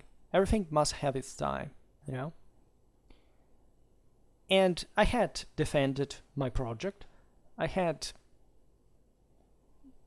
scored like big and high also among all the departments. So the question was, I had made it. This was not just, yes, it was luck because of that landslide that I told you. The essay trace extraction was totally random. Would have easily made things going another way. By the way, I didn't tell you the anecdote that the day of the oral examination, I was coming. I risked to crash with my motorcycle because of a street chase, right? This is the kind of thing, you do everything right, but the last day, when you have to accomplish, the last step, you get into a street chase with a person who wants to run over you. Yeah, that happened. Basically, I was in front of university. I had just arrived with my motor. It was too complicated. I had to turn right at a stop, and there was the green light for turning right and red light for going ahead, because there were all the other cars going perpendicularly, and that's what the stop was about. But you could enter by turning right and entering the lane, and there were other cars coming. And even though I was on a motorcycle, I could just side, and squeeze myself and say, between the parked cars and the cars passing by the lane, there was a guy on a car behind me. Say, I would wait for, at least that no car was passing at that point. And the green light would have come also for going ahead, and so everybody would have eventually turned right if they wanted to. This guy behind me began to honk at me and say, and I stopped, like, don't bother, right? Wait, I'm here. I'm waiting for no car to pass. I don't give a shit that you want to squeeze yourself in and, pressing even those who are coming along the lane. And this person continued. Until which finally I think the green light arrived also for going ahead. I simply went, or I don't know, no car was passing. I passed myself. And this guy, I took a wide turn. This guy squeezed himself and said on my right. We were both on the lane now, entered in it. And this guy, I don't know what, remember whether he was telling me something, but I got so unnerved by that, as I tell you, I always say what I think, and always I can get pretty aggressive without any problem. I will not repeat, because I wrote this in my diary. This is what I remember, and there is an expression that would make you surely understand where I come from, but it's very picturesque, let's say, but it was terrifying. It was something along the line, I don't know, I'm not even sure I should say this, but I swear it's bad, because it was something like about his family, and secondly, like something like that pig of your mother will break your face, shitty, ugly, bald piece of shit, or something like that. And it was, I swear I don't have anything against bald people.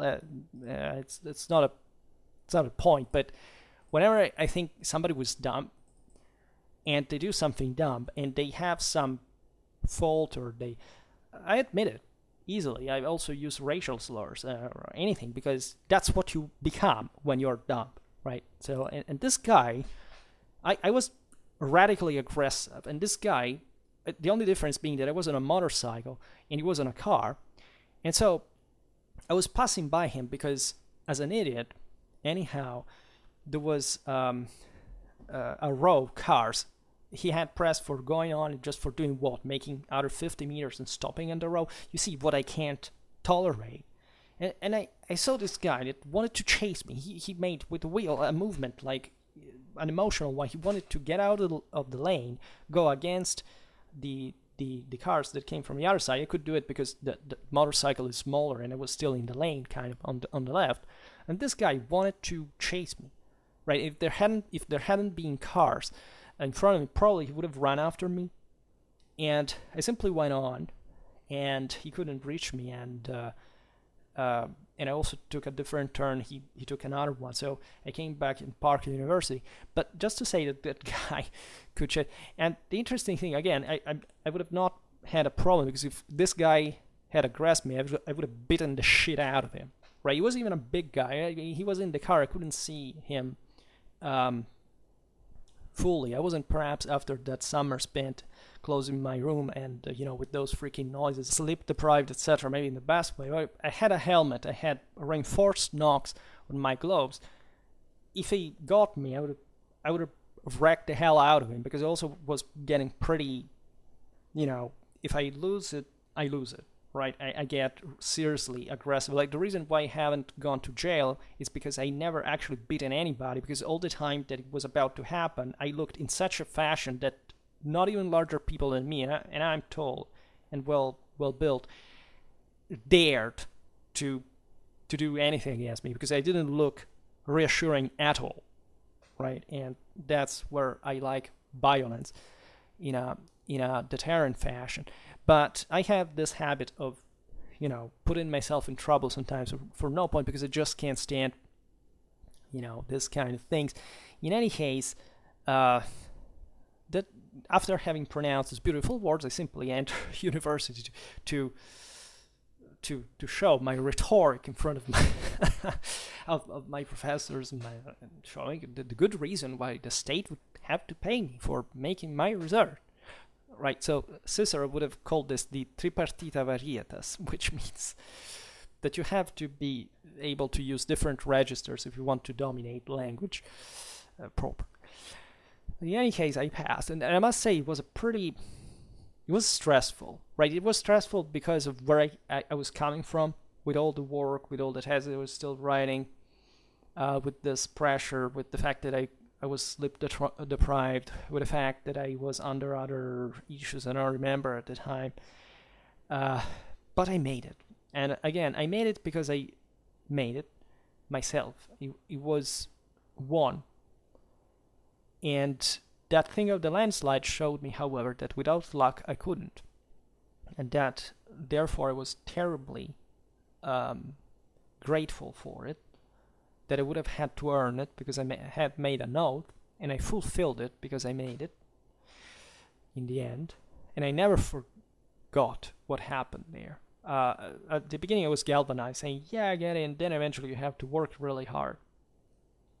But nobody believed this, because apparently, again, you see how negative prejudices that are the unfounded ones, because I had never participated to conferences or bothered myself to write articles or to be, that kind of, I hated being or going properly at university, right? You want to study things on my own and learn. It's much easier than listening things from somebody else. If you have the book, it's much better than a speech. And what are the great mysteries? Because at the end of the day, at university also, you listen to a lot of people that really don't talk about what to learn, especially for a military historian like me. There just wasn't much I had to learn. I had just to pass and make the thing, having the thing done. And I remember in this scenario, in this September, also I love that moment of the year, October, when we're starting this with this modernist that I knew, and we were kind of close. We confronted each other on the research, on the problem, this issue. They couldn't believe it, right? They couldn't believe I would pass. I was seen as either very lucky, or for those who had not read my essay, at least, nobody really believed in me because they didn't know me. So much that this colleague asked me, but, say this, did your tutor help you? Because my tutor was a very influent person. And I said, honestly, no. And if I had, I would tell you, because I would have liked to know. I suspected it myself.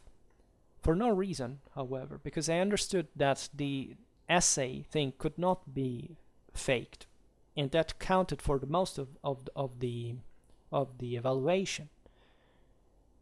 Eventually, of course, I was favored, because at the oral examination, as we've seen, they gave me more points than, say, the older guy with a job, because they knew where he came from, and I was the younger one. I mean, it was obvious, and that's the kind of support that you have to be given. But that is within the evaluation itself. I mean, it's contemplated. But for the essay, it was impossible, because it was anonymous, because there is a commission of 3 people that open the envelope all together and they have to evaluate independently, and there is a certified path, right? If they are there to watch, the name within the envelope against a lamp or something, I don't know. But I don't think so. And even if it was, how do you convince others to make you pass? Like they say, my tutor was very influent in the sense that all the majority of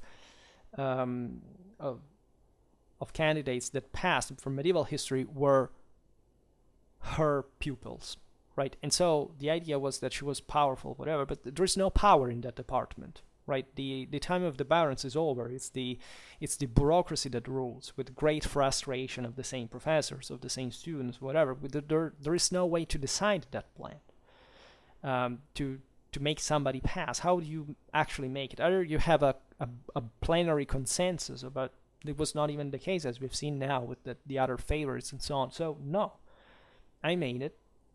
I can't say that my tutor made me pass, because she taught me the things that I needed to pass, as throughout the years of university, and the things I learned, and the importance and the advice she gave me. But in that sense, but I didn't receive any support. And I do know that happens, however, in other systems. But again, our pride was exactly this anonymous system, as a system of evaluation that in fact there is not present in other faculties that we know anywhere. And I was aware, because I've always been kind of complex, that it was not like the top again scholar who was engaged in conferences and so on. And so when my colleague asked me that, I felt a bit less, because said, he doesn't think much of me either, right? And instead, again, I even finished well before him, right? He is definitely a very intelligent and productive person, no doubt. It's just different, right? It's just sometimes you're more or less fit for the task, or just you're lucky, as we will see again, because luck didn't stop here in my path. But I made my work well. And there was a reason why I did it. And it was a struggle. It was difficult. It took a long amount of work that also my other colleagues probably didn't take, because I know that we're always losing time in conferences. I was always here studying all the time. So that is also something that I came from, that it was a bit weighted to, that others really weren't in many ways too. And however, on that same occasion, he told me this, that is to say, he had talked with the authority, who had told him, after I had passed, and so when she said, oh, he rebutted me, whatever, that he had talked with her, and she said that my tutor, no, she didn't say that, she said essentially this, that, which meant still my tutor, but in these terms, that that I had passed the essay very well, and that the project was good and had received the blessing of we know whom, she said.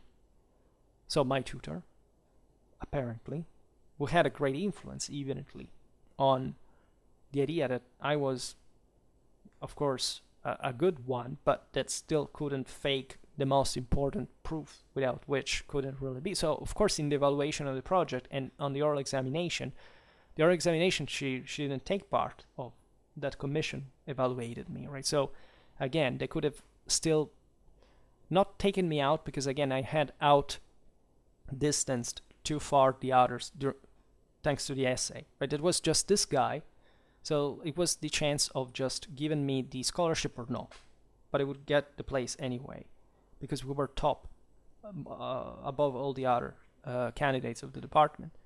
And so, of course, I was favored. Was it? And it's a pretty fair thing towards everybody. And that was the only thing. And so, I always thank my tutor, who also followed me throughout all the research. It was but she let me do everything by myself. She corrected all the work, say how it was written, certain things, logical, etc. But I had this great freedom. It was one of the greatest blessings probably that I ever gotten, and especially after COVID, they had instead enormously restrictive measures, because they feared that they wouldn't make things in time because the libraries were closed, and this remained as a stigma. They had to produce much more like doing other universities. I think that's what my modernist colleague told me also, that we were probably the last of this system. The last we had the luck of doing this, and also of having certain types of professors during our years. Maybe we'll talk about it at some other point. And so, yes, it's one of the things in my life in which I can safely say that I deserved it at the end of the day. And that was very important for me, because it was, for what I've said at the beginning of the video, the confirmation that what I had done in my life up to that point was right, that I was not self-deluding myself into thinking that, after all, I was incompetent. It helped me understanding that I was fit for the task, right? That I had just to start working on again, though. And even though I was lucky because of the essay traits, I still realized exactly that sometimes life is unfair, not because you're not good at it or that you can't do it. Right now that I passed, I know that, because because I saw how it happened. But if I had not passed, I would have thought that it would have not been good enough. And in a sense, it would have been plausible as well, because you could have not told, right? Why would I have not probably passed that written test? Because I didn't study enough the mendicant orders or whatever the other trace was about. Still not a good reason to think I would have not made it, but probably it would have discouraged myself a lot. I would have had a much more negative opinion of myself or something. It would have brought me down. Instead, I passed, and so it was. And I realized 5 years ago, I was worse than today, much worse. And that the doctorate and Schwerpunkt and much else what happened in these years, it was terrifying. Because if I had to say what happened to me in these years, it was fortunately not devastating in a grave sense. But let's say I had a terrible amount of changes and misfortunes also happening around me, that it's difficult even to not to see how I was built up by this pressure over time. That's why also I care about Schwerpunkt so much, because it's about still making something that counts on the ground of what I demonstrated myself I can do. And what I got through Schwerpunkt, for example, I think was much more important for my PhD than what I had done before, because what I learned through making videos here was of dramatic importance for my research as well, not just vice versa, right? More, actually. And at the same time, I think of also eventually of, again, this thing of the selection is not an isolated act. It's obvious that, again, the research was the testing ground. The entire experience was very challenging, and much more in a sense than this test. But this is exactly what I mean. I mean, you have to be prepared to anything that can happen, and having the very difficult task of evaluating objectively whether something is is really where your responsibility ends and something else begins. And it's in a sense a mindset that I even abandoned, because I think that if you fail, at the end of the day, it is your fault practically. How could I have done myself that couldn't have I told myself that the mendicant order trace I should have been prepared on, and I wasn't. It was my fault, right? But luck, again, still shows, if you are able to seize it, right? The Latins said, audaces fortuna juvat, right? So it's the idea that perfection does not exist, that you cannot really be perfect, but it's just by trying that you will improve. And so you shouldn't be brought down even by failure. That does happen, right? A lot. But these are big things, because it's years of your life. It's a broader perspective. It's, confronting yourself with issues, with also the fact that it's a lost opportunity, because again, today I know that it improved me. And at the time, if I had failed the selection, probably I would have convinced myself that after all, I didn't lose so much. Instead, I would have been wrong as well, just to compensate with that emotion. And also my oath probably motivated me. It was about being sure I must do it. That honestly, I felt as if I was bringing there a higher motivation than others, because objectively I think that I did have the greater motivation than anybody else there. And this wouldn't, again, equate to victory. But still, I thought that the reasons why I was doing this for were not, as for many it is, just getting a scholarship because you need the money of it, or getting even the title because you needed to, again, to make that specific path or career. I wanted to become a PhD because I wanted to become more competent, to know more history, and to do something that I really like doing. With an extra motivation, would have provided me also with the tools and the discipline and the pressure and the checks that would make me better. I was already aware of that, just not to the full extent, but still. So I did deserve that. And what I still don't know is whether I deserve the money that I got, because sometimes, again, I am the one who studied for 4 years consecutively every single day. I know of other colleagues of mine who still did other stuff, that used the extra scholarship funds for going around to making researches in other countries. Yes, but how much did that cost in terms of time subtracted to research? I had similar problems methodologically. Like, people asked me to go to an archive, not understanding that my research didn't need that, and I said it would have even wasted time, because what do you think you find there just for saying that you have a piece of paper from an archive? Doesn't work like that. I was genuinely committed to the topic, to my curiosity, to my interest, I wanted to find out something new, and I found out a lot of things that I discovered. In fact, historiography I never cared about. I was very satisfied of the work I wrote in that regard. I could have written it better. I don't know whether, again, the remuneration was enough, because I don't know whether my work actually equated on the real market to the money I got. That's also another issue. But again, it was not central, exactly because I had understood how thankful I had to be for having been able to pass. Because I was satisfied by victory, let's say, but I was also made humble by luck, which is something that if you study the von Kriege, you know how clear it is. There is no manual to success. You have just to try, and you can fail, even if you are the best. I never asked myself the question of whether I was the best or not. I just think that I have a very unique type of approach to history that I don't find among my colleagues, that I don't find among other people that I've seen at university. And I'm easily worse than others.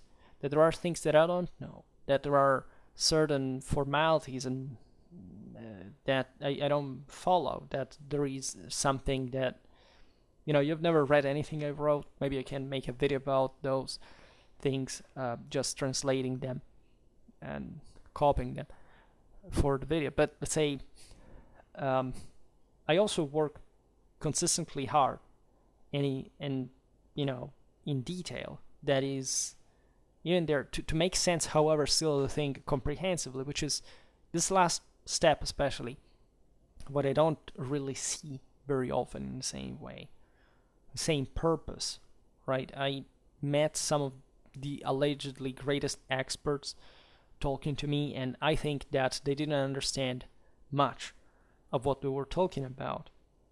Were telling me or thinking to tell me, or not having made the efforts maybe to understand it or something, but I saw their shortcut. Do I think to be better than them? Well, it's relative. Yes, I am better than them in that field, but doesn't mean that I have to stop improving. I always improve. 1 year I finished my thesis. Today I read it and I want to change a lot of that, because I think it should be written better. It could be always better written. I'm writing articles now, and I'm very much into that because this is now the time for it. And Schwerpunkt gave me, let's say these years of the doctorate were also the ones of Schwerpunkt and of other things, and they gave me altogether a motivation that now I can't be detached from anyway, because I think that also what I'm doing here is crucial to the work I'm doing. And it couldn't be otherwise. So it's a pleasure for me to talk to you about my work whenever I can, even though I don't do it very often.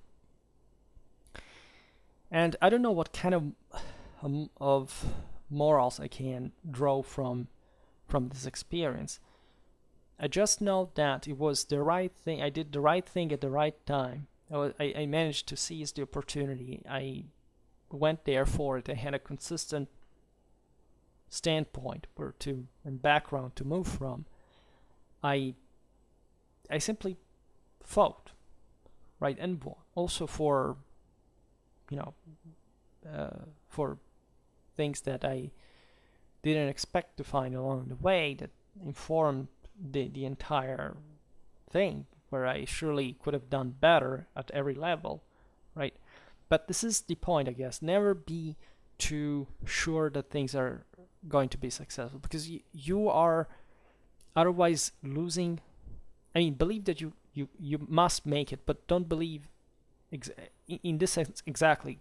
Look at the reality and see how difficult and how even foolish pretending that you mastered, that you already have one is, for you to spur yourself further and to know what reality is in practice. Because we all know at the end of the day what the human experience is this crazy, like what are you even doing anything for? Because we don't have a valid reason to do anything. If you think about that, we don't understand anything.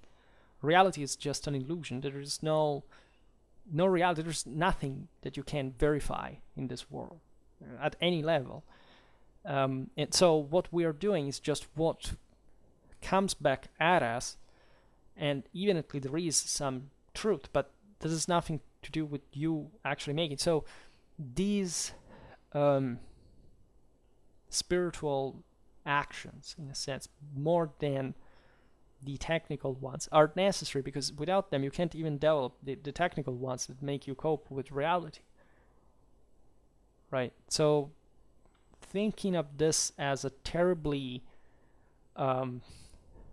perilous journey, which you have always to stay pretty aware of all the challenges, and never lowering the guard, or never thinking that you can everything will always go well, is the sap of success itself, because it doesn't start from winning hands down. It starts from earning it, which makes it all, I guess.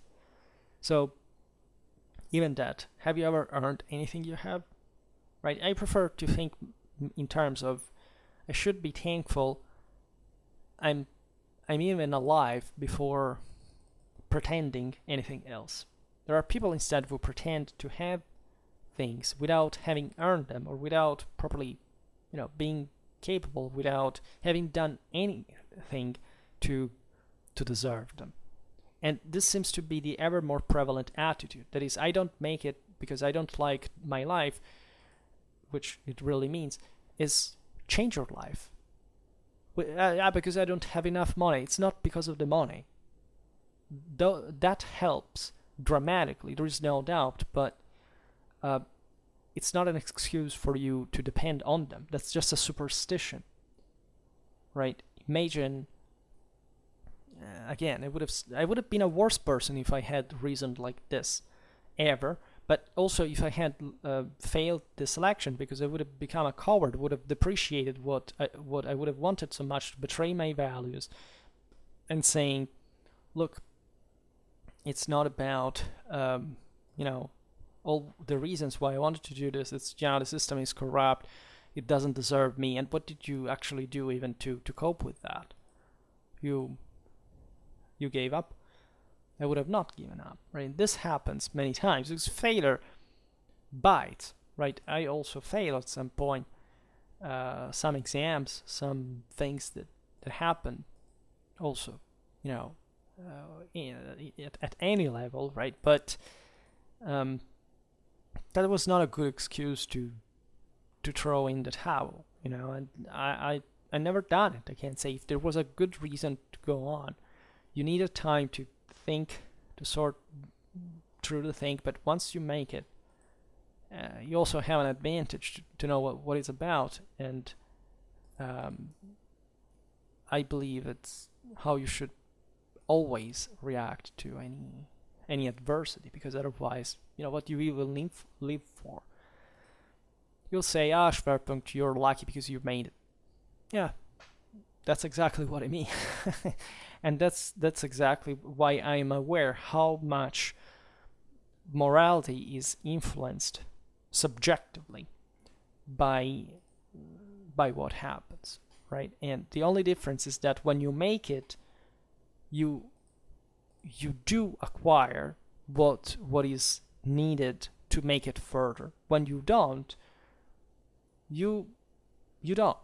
So subjectively speaking, still I think that the winner understands it better on average, because if he could capitalize upon that victory, that's also the point, right? As I said, this was just the selection.